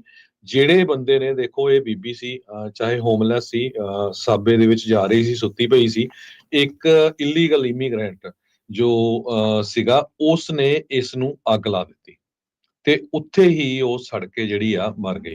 ਤੇ ਸਭ ਤੋਂ ਹੈਰਾਨੀ ਦੀ ਗੱਲ ਇਹ ਆ ਵੀ ਨਾ ਹੀ ਉਹਨੂੰ ਕੋਈ ਉੱਥੇ ਛਡਾਣ ਗਿਆ ਤੇ ਸਾਰਾ ਕੁਝ ਜਿਹੜਾ ਆ ਉਹਦੇ ਵਿੱਚ ਵਾਪਰਿਆ। ਉਹ ਤੋਂ ਬਾਅਦ ਜਿਹੜੀ ਆ ਕੈਥੀ ਹੋਚਲ ਉਹਨ ਸਟੇਟਮੈਂਟ ਵੀ ਦਿੱਤੀ ਸੀ ਵੀ ਨਹੀਂ, ਅਸੀਂ ਬਹੁਤ ਇੰਪਰੂਵਮੈਂਟ ਕਰ ਰਹੇ ਹਾਂ। ਸੋ ਹੁਣ ਉਹਦੀ ਜਿਹੜੀ ਸੋਸ਼ਲ ਮੀਡੀਆ ਦੇ ਉੱਤੇ ਵੀ ਬਹੁਤ ਜ਼ਿਆਦਾ ਜਿਹੜਾ ਆ ਨਿਊਯਾਰਕ ਦੇ ਗਵਰਨਰ ਦਾ ਵਿਰੋਧ ਹੋ ਰਿਹਾ ਆ ਵੀ ਭਾਈ ਸ਼ਰੇਆਮ ਇੱਕ ਲੇਡੀ ਨੂੰ ਜਿਹਦਾ ਕੋਈ ਲੈਣਾ ਦੇਣਾ ਨਹੀਂ ਸੀ, ਉਹਨੂੰ ਅੱਗ ਲਾ ਕੇ ਇੱਕ ਸਾਬੇ ਸਿਸਟਮ ਜਿਹੜੀ ਟ੍ਰੇਨ ਸਿਸਟਮ ਆ ਉਹਦੇ ਉੱਤੇ ਮਾਰ ਦਿੱਤਾ ਗਿਆ। ਤੇ ਤੁਸੀਂ ਕਹਿੰਦੇ ਆ ਵੀ ਜੀ ਸਾਡਾ ਜਿਹੜਾ ਬੜਾ ਸੇਫ ਹੈਗਾ ਆ। ਤੇ 250 ਦੇ ਕਰੀਬ ਨੈਸ਼ਨਲ ਗਾਰਡ ਮੈਂਬਰ ਜਿਹੜੇ ਨਿਊਯਾਰਕ ਸਿਟੀ ਦੇ ਵਿੱਚ ਆ, ਉਹ ਹੁਣ ਕੈਥੀ ਹੋਚਲ ਨੇ ਲਾਏ ਹੈਗੇ ਆ 750 ਜੀ ਜੀ। ਉਹ ਤੋਂ ਬਾਅਦ ਜੀ ਬਿਲਕੁਲ ਅਪਡੇਟ ਕਰ ਦਿੱਤਾ ਗਿਆ। ਸੋ ਇਹ ਜਿਹੜਾ ਇਮੀਗ੍ਰੈਂਟ ਸੀਗਾ, ਇਹਦਾ ਹੁਣ ਪਤਾ ਨਹੀਂ ਇਹਦਾ ਸਟੇਟਸ ਕੀ ਸੀ, ਤੇ ਇਹ ਪਹਿਲਾਂ ਵੀ ਕਹਿੰਦੇ ਕਈ ਵਾਰੀ ਅਰੈਸਟ ਹੋ ਚੁੱਕਾ ਸੀਗਾ। ਸੋ ਹੋ ਸਕਦਾ ਮੈਂਟਲੀ ਜਿਹੜਾ ਆ ਨਾ ਸਟੇਬਲ ਹੋਵੇ। ਪਰ ਜਿਹੜਾ ਨਿਊਯਾਰਕ ਦਾ ਤੁਸੀਂ ਹਾਲ ਦੇਖ ਲਓ ਵੀ ਕੀ ਬਣਿਆ ਆ ਭਈ, ਬੰਦਾ ਜਿਹੜਾ ਆ ਸ਼ਰੇਆਮ ਹੀ ਜਿਹੜਾ ਪਬਲਿਕ ਟਰਾਂਸਪੋਰਟੇਸ਼ਨ ਸਿਸਟਮ ਆ ਉਹਦੇ ਵਿੱਚ ਜਿਹੜਾ ਅੱਗ ਲਾ ਕੇ ਮਾਰ ਦਿੱਤਾ ਜਾਵੇ। ਤੇ ਐਡੀ ਵੱਡੀ ਜਿਹੜੀ ਨਿਊਯਾਰਕ ਸ਼ਹਿਰ ਹੋਵੇ ਜਿੱਥੇ ਟ੍ਰਿਲੀਅਨਸ ਆਫ ਡਾਲਰ ਦਾ ਜਿਹੜਾ ਬਿਜ਼ਨਸ ਹੁੰਦਾ ਹੋਵੇ, ਪੂਰੀ ਦੁਨੀਆ ਦੇ ਲੋਕ ਉੱਥੇ ਜਿਹੜੇ ਆ ਆਉਂਦੇ ਹੋਣ, ਤੇ ਜਿਹੜਾ ਉੱਥੇ ਦੀ ਸੇਫਟੀ ਆ ਉਹ ਤੁਸੀਂ ਇੱਥੋਂ ਅੰਦਾਜ਼ਾ ਲਾ ਸਕਦੇ ਵੀ ਕਿੰਨੀ ਕੁ ਹੈਗੀ ਆ। ਬਿਲਕੁਲ। ਸੋ ਇਹ ਨਹੀਂ ਹੈ ਵੀ ਚਲੋ ਹਰ ਇੱਕ ਪਾਸੇ ਨਹੀਂ, ਪਰ ਇਦਾਂ ਦੇ ਜਿਹੜੇ ਕਮਲੇ ਬੰਦਿਆਂ ਨੂੰ ਲੈ ਕੇ ਪਰ ਲੋਕਾਂ ਦੇ ਮਨਾਂ ਦੇ ਵਿੱਚ ਲਾਅ ਐਂਡ ਆਰਡਰ ਨੂੰ ਲੈ ਕੇ ਤਾਂ ਸਵਾਲ ਉੱਠਦੇ ਹੀ ਆ। ਜੈਸਿਕਾ ਟਿਸ਼ ਜਿਹੜੀ ਉੱਥੇ ਦੀ ਪੁਲਿਸ ਕਮਿਸ਼ਨਰ ਆ, ਉਹਨੇ ਕਾਨਫਰੰਸ ਜਿਹੜੀ ਆ ਪ੍ਰੈਸ ਕਾਨਫਰੰਸ ਕੀਤੀ, ਉਹਨੇ ਦਿਖਾਇਆ ਵੀ ਕਹਿੰਦੇ ਵੀ ਇਹ ਦੋਨੋਂ ਹੀ ਜਾਣੇ ਇੱਕ ਟਾਈਮ ਦੇ ਉੱਤੇ ਟ੍ਰੇਨ ਜਿਹੜੀ ਉਹ ਰਾਈਡ ਕਰ ਰਹੇ ਸੀਗੇ। ਇਸ ਬੰਦੇ ਨੇ ਕਹਿੰਦਾ ਵੀ ਇਸ ਔਰਤ ਦੇ ਲਾਗੇ ਆਇਆ ਜਿਹੜੀ ਉਸ ਟਾਈਮ ਦੇ ਉੱਤੇ ਸੁੱਤੀ ਪਈ ਲੱਗ ਰਹੀ ਸੀ, ਉਸ ਦੇ ਉੱਤੇ ਲਾਈਟਰ ਦੇ ਨਾਲ ਜਿਹੜੀ ਆ ਉਹਦੇ ਕੱਪੜਿਆਂ ਨੂੰ ਅੱਗ ਲਾ ਦਿੱਤੀ। ਕਹਿੰਦੇ ਵਿਦਿਨ ਸੈਕਿੰਡਸ ਉਹ ਭਾਂਬੜ ਜਿਹੜੇ ਉਹ ਮੱਚ ਗਏ ਤੇ ਬੀਬੀ ਜਿਹੜੀ ਆ ਉਸ ਦੀ ਜਿਹੜੀ ਬਾਅਦ ਦੇ ਵਿੱਚ ਇਵੈਂਚੁਅਲੀ ਮੌਤ ਜਿਹੜੀ ਉਹ ਹੋ ਗਈ ਆ। ਪੁਲਿਸ ਦਾ ਜਿਹੜਾ ਬਾਡੀ ਕੈਮਰਾ ਸਰਵੇਲੈਂਸ ਇਮੇਜ ਤੋਂ ਬਾਅਦ ਦੇ ਵਿੱਚ ਪਤਾ ਜਿਹੜਾ ਉਹ ਲੱਗਾ ਆ, ਉਸ ਬੰਦੇ ਨੂੰ ਜਿਹੜਾ ਐਪਰੀਹੈਂਡ ਫੜ ਲਿਆ ਜਿਹੜਾ ਉਹ ਗਿਆ ਆ। ਹੈਰੋਲਡ ਸਕੁਏਅਰ ਦੇ ਉੱਤੇ ਜਿਹੜੀ ਟ੍ਰੇਨ ਆ ਉਸ ਨੂੰ ਰੋਕਿਆ ਗਿਆ, ਡੋਰਸ ਜਿਹੜੇ ਆ ਉਹ ਕਲੋਜ਼ ਕੀਤੇ ਗਏ ਤੇ ਜਿਹੜਾ ਡੇਂਜਰਸ ਇੰਡੀਵਿਜੂਅਲ ਸੀ ਉਸ ਨੂੰ ਕਸਟਡੀ ਦੇ ਵਿੱਚ ਲਿਆ ਗਿਆ। ਸੈਬੈਸਟੀਅਨ ਜ਼ਪੈਟਾ ਨਾਂ ਦਾ ਜਿਹੜਾ ਇਹ ਬੰਦਾ ਆ, ਫੌਕਸ ਨਿਊਜ਼ ਵਾਲੇ ਜਿਹੜੇ ਰਿਪੋਰਟ ਕਰਦੇ ਆ, ਕਹਿੰਦੇ ਗਵਾਟਾਮਾਲਾ ਤੋਂ ਇਹ ਪਹਿਲੀ ਵਾਰ 2018 ਦੇ ਵਿੱਚ ਅਮਰੀਕਾ 'ਚ ਐਂਟਰ ਹੋਇਆ ਸੀ, ਜਦੋਂ ਡੋਨਾਲਡ ਟਰੰਪ ਹੋਣਾ ਦੀ ਪਹਿਲੀ ਪ੍ਰੈਜ਼ੀਡੈਂਸੀ ਜਿਹੜੀ ਉਹ ਚੱਲ ਰਹੀ ਸੀ। ਇੱਕ ਵੀਡੀਓ ਜਿਹੜੀ ਸੋਸ਼ਲ ਮੀਡੀਆ ਦੇ ਉੱਤੇ ਜਿਹੜੀ ਉਹ ਚੱਲ ਰਹੀ ਆ, ਜਿਹਦੇ ਵਿੱਚ ਇਹ ਸਬਵੇ ਕਿਲਿੰਗ ਜਿਹੜੀ ਹੋਈ ਆ, ਇੱਕ ਪੁਆਇੰਟ ਦੇ ਉੱਤੇ ਸਪੈਨਿਸ਼ ਦੇ ਵਿੱਚ ਉਹ ਕਹਿੰਦਾ ਵੀ ਇਹ ਨਜ਼ਰ ਆ ਰਿਹਾ ਸੀ ਬੋਲਦਾ ਹੋਇਆ ਵੀ ਮੈਂ ਤਾਂ ਬੀਅਰ ਪੀਂਦਾ ਆ ਤੇ ਇਸੇ ਲਈ ਮੈਂ ਜਿੰਦਾ ਆ, ਜਿੰਨੀ ਦੇਰ ਤੱਕ ਮੈਨੂੰ ਕੋਈ ਬੌਦਰ ਨਹੀਂ ਕਰਦਾ ਤੇ ਮੈਂ ਕਿਸੇ ਨੂੰ ਬੌਦਰ ਨਹੀਂ ਕਰਦਾ। ਬਾਅਦ ਵਿੱਚ ਗਾਲਾਂ ਗੂਲਾਂ ਵੀ ਆਪਣੀਆਂ ਗੱਲਾਂ ਬਾਤਾਂ ਦੇ ਵਿੱਚ ਉਹ ਕੱਢੀ ਜਾਂਦਾ ਸੀਗਾ। ਸੋ 2 ਜਣੇ ਦੇ ਜਿਹੜੇ ਮਰਡਰ ਹੋਏ ਨੇ ਸਬਵੇ ਦੇ ਵਿੱਚ, ਗਵਰਨਰ ਦੀ ਇਹ ਸਟੇਟ ਆਫ ਕਹਿੰਦੇ ਵੀ ਨਿਊਯਾਰਕ ਦੇ ਲਈ ਜਿਹੜਾ ਇੱਕ ਟੂਰਿਸਟ ਅਟਰੈਕਸ਼ਨ ਆ, ਤੇ ਉਸ ਨੂੰ ਜਿਹੜਾ ਉਹ ਲੈ ਕੇ ਇਹ ਬਾਅਦ ਦੇ ਵਿੱਚ ਇਦਾਂ ਦੀਆਂ ਪ੍ਰੈਸ ਕਾਨਫਰੰਸਾਂ ਕਰ ਰਹੇ ਵੀ 42% ਘਟ ਗਿਆ ਆ ਓਵਰਆਲ ਜਿਹੜਾ ਕ੍ਰਾਈਮ ਆ। ਤੇ ਪਰ ਕਹਿੰਦੇ ਵੀ ਇਹਨਾਂ ਦੋਨਾਂ ਜਿਹੜੀਆਂ ਕਿਲਿੰਗਸ ਆ ਉਹਨਾਂ ਨੇ ਸ਼ਰੇਆਮ ਜਿਹੜਾ ਉਹ ਸਾਹਮਣੇ ਲੈ ਆਂਦਾ। ਦੂਜਾ ਕੇਸ ਹੋਇਆ ਸੀ, ਜਿਹੜੀ ਦੂਜੀ ਮਰਡਰ ਆ ਡੀ ਰੋਸਾ ਹੋਣਾ ਦਾ, ਕਹਿੰਦੇ ਵੀ ਉਹ ਘੰਟਿਆਂ ਪਹਿਲਾਂ ਕੁਛ ਜਿਹੜਾ ਹੋਇਆ ਸੀ ਉਸਨੂੰ ਸਟੈਬ ਕੀਤਾ ਗਿਆ ਸੀਗਾ, ਜਿਹੜਾ ਉਹ ਮਾਰ ਦਿੱਤਾ ਗਿਆ। ਇਹ ਜਿਹੜੀ 7 ਟ੍ਰੇਨ ਕੁਈਨਸ ਦੇ ਵਿੱਚ ਆ, ਉਸ ਦੇ ਉੱਤੇ ਇਹ ਘਟਨਾ ਜਿਹੜੀ ਉਹ ਵਾਪਰੀ ਆ। ਨਵੰਬਰ ਦੇ ਵਿੱਚ 9 ਹੋਮਿਸਾਈਡ ਸਬਵੇ ਦੇ ਵਿੱਚ 2024 ਚ ਹੋਏ ਆ, ਤੇ 2023 ਦੇ ਵਿੱਚ ਇਹ ਆંકੜਾ 5 ਸੀਗਾ। ਸੋ ਇਨਫੈਕਟ ਹੋਮਿਸਾਈਡ ਸੇਮ ਟਾਈਮ ਦੇ ਮੁਕਾਬਲੇ ਪਿਛਲੇ ਸਾਲ ਦੇ ਨਾਲੋਂ ਵਧੇ ਹੈਗੇ ਨੇ। ਜੀ, ਅਗਲੀ ਖਬਰ ਵੱਲ ਚਲੀਏ। ਇੰਗਲੈਂਡ ਦਾ ਜਿਹੜਾ ਰਾਜਾ ਹੈਗਾ, ਆਪਾਂ ਸਾਰਿਆਂ ਨੂੰ ਪਤਾ ਹੈ ਵੀ ਉਹ ਬਿਮਾਰ ਆ, ਉਹਨਾਂ ਦੀ ਕੈਂਸਰ ਦੀ ਟ੍ਰੀਟਮੈਂਟ ਹੋ ਰਹੀ ਹੈਗੀ ਆ, ਕਿੰਗ ਚਾਰਲਸ ਦੀ। ਪਿਛਲੇ ਦਿਨਾਂ ਦੇ ਵਿੱਚ ਕਿੰਗ ਚਾਰਲਸ ਇੱਕ ਮੀਟਿੰਗ ਦੇ ਵਿੱਚ ਗਿਆ ਸੀ, ਜਿੱਥੇ ਕਾਫੀ ਧਰਮਾਂ ਦੇ ਲੋਕ ਜਿਹੜੇ ਆ ਉਹ ਇਕੱਠੇ ਸੀਗੇ। ਬ੍ਰਿਟੇਨ ਦੇ ਕਿੰਗ ਚਾਰਲਸ 3, ਉਹਨਾਂ ਨੂੰ ਇੱਕ ਉੱਥੇ ਜਿਹੜਾ ਸਿੱਖ ਸੀ, ਜਿਹਦਾ ਨਾਂ ਹਰਵਿੰਦਰ ਸਿੰਘ ਰਤਨ ਕਰਕੇ ਦੱਸਿਆ ਗਿਆ ਹੈ, ਰਾਜੇ ਨੂੰ ਪੁੱਛਿਆ, ਕਿੰਗ ਨੂੰ, ਜਿਹੜਾ ਉੱਥੇ ਦਾ ਹੈਗਾ ਇੰਗਲੈਂਡ ਦਾ, ਵੀ ਹਾਊ ਆਰ ਯੂ, ਕਿੱਦਾਂ, ਕੀ ਹਾਲ ਚਾਲ ਆ ਤੁਹਾਡਾ? ਤੇ ਉਹਨੇ ਕਿਹਾ ਵੀ ਆਈ ਐਮ ਸਟਿਲ ਅਲਾਈਵ। ਤੇ ਉਹ ਰਿਪਰੈਜ਼ੈਂਟ ਕਰ ਰਹੇ ਸੀ ਸਿੱਖ ਫੇਥ ਨੂੰ, ਜੋ ਹਰਵਿੰਦਰ ਸਿੰਘ ਹੈਗੇ ਆ। ਉੱਥੇ ਕਮਿਊਨਿਟੀ ਕੋਹੇਸ਼ਨ ਐਟ ਫੈਲੋਸ਼ਿਪ ਸਕੁਅਰ, ਜੋ ਵਾਲਮਸਟ ਸਟੋ ਕਰਕੇ ਇੱਕ ਟਾਊਨ ਆ, ਉਹਦੇ ਵਿੱਚ ਸੀ। ਤੇ ਉੱਥੇ ਦੇ ਮੇਅਰ ਨੇ ਜਿਹੜਾ ਆ ਉੱਥੇ ਦੇ ਰਾਜੇ ਨੂੰ ਸੱਦਿਆ ਹੋਇਆ ਸੀ। ਸੋ ਇਹ ਵੀ ਸਾਰਿਆਂ ਨੂੰ ਪਤਾ ਹੈ ਵੀ ਜਿਹੜੇ ਇੰਗਲੈਂਡ ਦੇ ਰਾਜੇ ਹੈਗੇ ਆ, ਉਹਨਾਂ ਨੂੰ ਪਤਾ ਵੀ ਸਿੱਖਾਂ ਦੀਆਂ ਕੀ ਕੰਟਰੀਬਿਊਸ਼ਨਸ ਹੈਗੀਆਂ ਵਰਲਡ ਵਾਰ ਦੇ ਵਿੱਚ। ਪਰ ਅਨਫੋਰਚੂਨੇਟਲੀ ਜਦੋਂ ਜਦੋਂ ਸਿੱਖਾਂ ਦੇ ਜ਼ੁਲਮ ਹੋਏ ਆ, ਇਹ ਇੰਗਲੈਂਡ ਦੀ ਸਰਕਾਰ ਜਿਹੜੀ ਆ ਉਹ ਜ਼ੁਲਮ ਕਰਨ ਵਾਲੇ ਜਿਹੜੇ ਇੰਡੀਆ ਦੇ ਵਿੱਚ ਸੀ ਉਹਨਾਂ ਦਾ ਸਾਥ ਦਿੰਦੀ ਰਹੀ ਆ। ਪਰ ਸਿੱਖ ਹਮੇਸ਼ਾ ਜਿਹੜੇ ਆ ਇੰਗਲੈਂਡ ਪ੍ਰਤੀ ਵੀ ਲਾਇਲ ਰਹੇ ਆ ਤੇ ਇੰਡੀਆ ਪ੍ਰਤੀ ਵੀ ਜਿਹੜੇ ਆ ਲਾਇਲ ਰਹੇ ਹੈਗੇ। ਜੀ, ਇੱਕ ਬ੍ਰੇਕ ਦਾ ਵਕਤ ਹੋ ਗਿਆ, ਬ੍ਰੇਕ ਲਵਾਂਗੇ। ਬ੍ਰੇਕ ਤੋਂ ਬਾਅਦ ਜਿਹੜੀਆਂ ਹੋਰ ਖਬਰਾਂ ਦੇ ਉੱਤੇ ਜਿਹੜੀ ਉਹ ਨਜ਼ਰ ਮਾਰਦੇ ਆ, ਕੀ ਕੁਛ ਜਿਹੜਾ ਉਹ ਚੱਲ ਰਿਹਾ ਆ ਅਮਰੀਕਾ ਦੇ ਹੋਰ ਹਿੱਸਿਆਂ 'ਚ। ਜੁੜੇ ਰਹੋ ਏਦਾਂ ਹੀ ਪੰਜਾਬੀ ਰੇਡੀਓ USA ਦੇ ਨਾਲ।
ਬ੍ਰੇਕ ਤੋਂ ਬਾਅਦ ਇੱਕ ਵਾਰੀ ਫਿਰ ਆਪ ਸਭ ਦਾ ਸਵਾਗਤ ਹੈ। ਇਸ ਵਕਤ ਪ੍ਰੋਗਰਾਮ ਚੱਲ ਰਿਹਾ ਜੀ ਅਪਡੇਟ ਅਮਰੀਕਾ। ਹਰਜੋਤ ਸਿੰਘ ਜੀ ਆਇਆਂ ਨੂੰ ਇੱਕ ਵਾਰੀ ਫਿਰ ਸਵਾਗਤ ਹੈ। ਸਤਿ ਸ਼੍ਰੀ ਅਕਾਲ ਜੀ।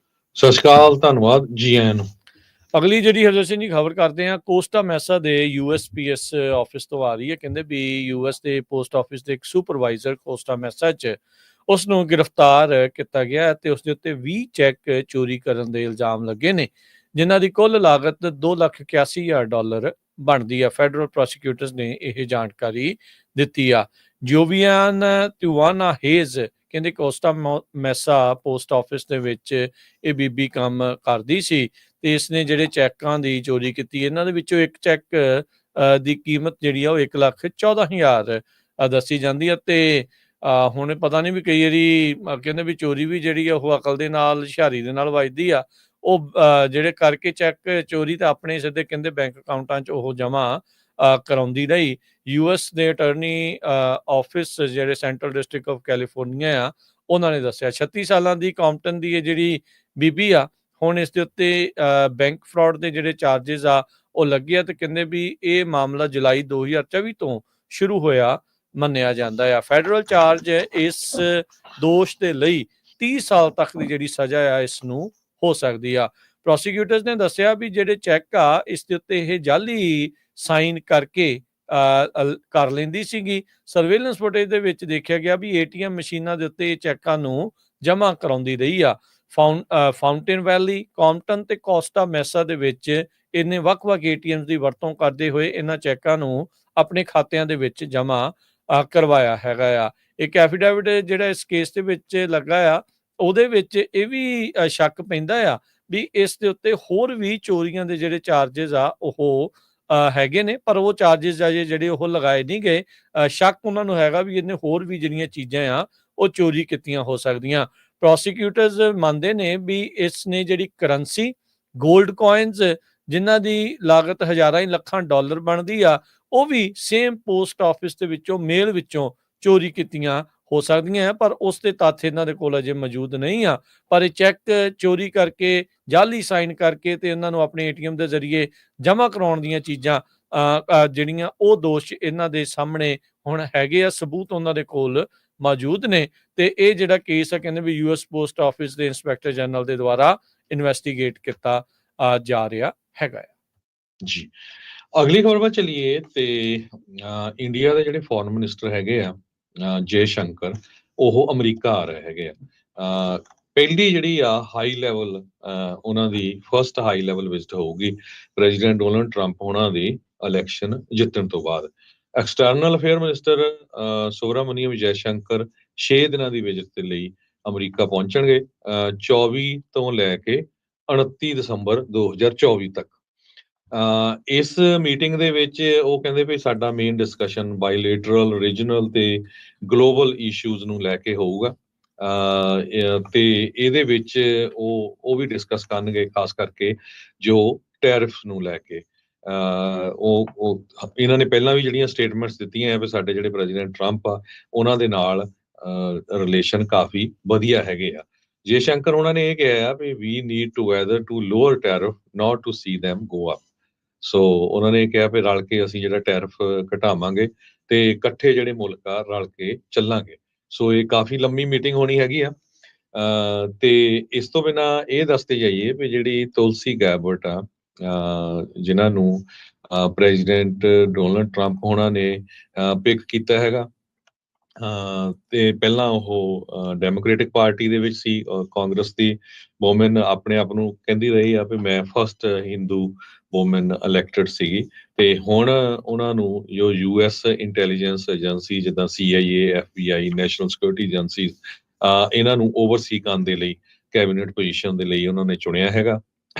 ਉਹ ਪਿਛਲੇ ਦਿਨਾਂ ਦੇ ਵਿੱਚ ਅਮਰੀਕਾ ਦੇ ਵਿੱਚ ਇੱਕ ਜੋ ਨਿਊ ਜਰਸੀ ਦੇ ਵਿੱਚ ਮੰਦਿਰ ਹੈਗਾ ਬਹੁਤ ਵੱਡਾ, ਉੱਥੇ ਬੈਫਸ ਆਕਾਸ਼ ਧਾਮ ਜੋ ਟੈਂਪਲ ਆ ਨਿਊ ਜਰਸੀ 'ਚ, ਉਹ ਕਹਿੰਦੇ ਆ ਵੀ ਅਮਰੀਕਾ ਦਾ ਸਭ ਤੋਂ ਵੱਡਾ ਮੰਦਿਰ ਆ, ਉੱਥੇ ਉਹ ਵਿਜ਼ਿਟ ਕਰਨ ਗਏ।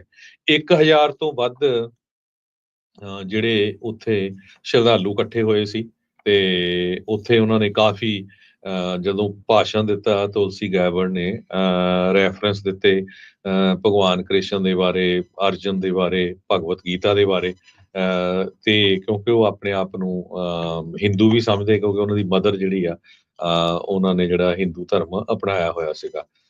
ਸੋ 130 ਵਰਥ ਐਨਵਰਸਰੀ ਸੀਗੀ। ਪ੍ਰਮੁੱਖ ਸਵਾਮੀ ਮਹਾਰਾਜ ਜੋ ਉਹਨਾਂ ਦਾ ਬੈਪਸ ਦਾ ਹਿੰਦੂ ਸਪਿਰਿਚੁਅਲ ਲੀਡਰ ਹੈਗਾ ਆ। ਸੋ ਤੁਸੀਂ ਤੇ ਜਿਹੜੀ ਪੋਜੀਸ਼ਨ ਉਹਨਾਂ ਨੂੰ ਟਰੰਪ ਹੋਣਾ ਨੇ ਹੁਣ ਦਿੱਤੀ ਹੈਗੀ, ਨੋਮੀਨੇਟ ਕੀਤਾ ਹੈਗਾ ਆ, ਉਹਦੇ ਵਿੱਚ ਉਹ 18 ਦੇ ਕਰੀਬ ਇੰਟੈਲੀਜੈਂਸ ਏਜੰਸੀਜ਼ ਨੂੰ ਓਵਰਸੀ ਕਰਨਗੇ, 5 ਆਈਜ਼ ਜਿਨ੍ਹਾਂ ਦੇ ਵਿੱਚ FBI ਆ, CIA ਆ, ਸਾਰਾ ਕੁਝ।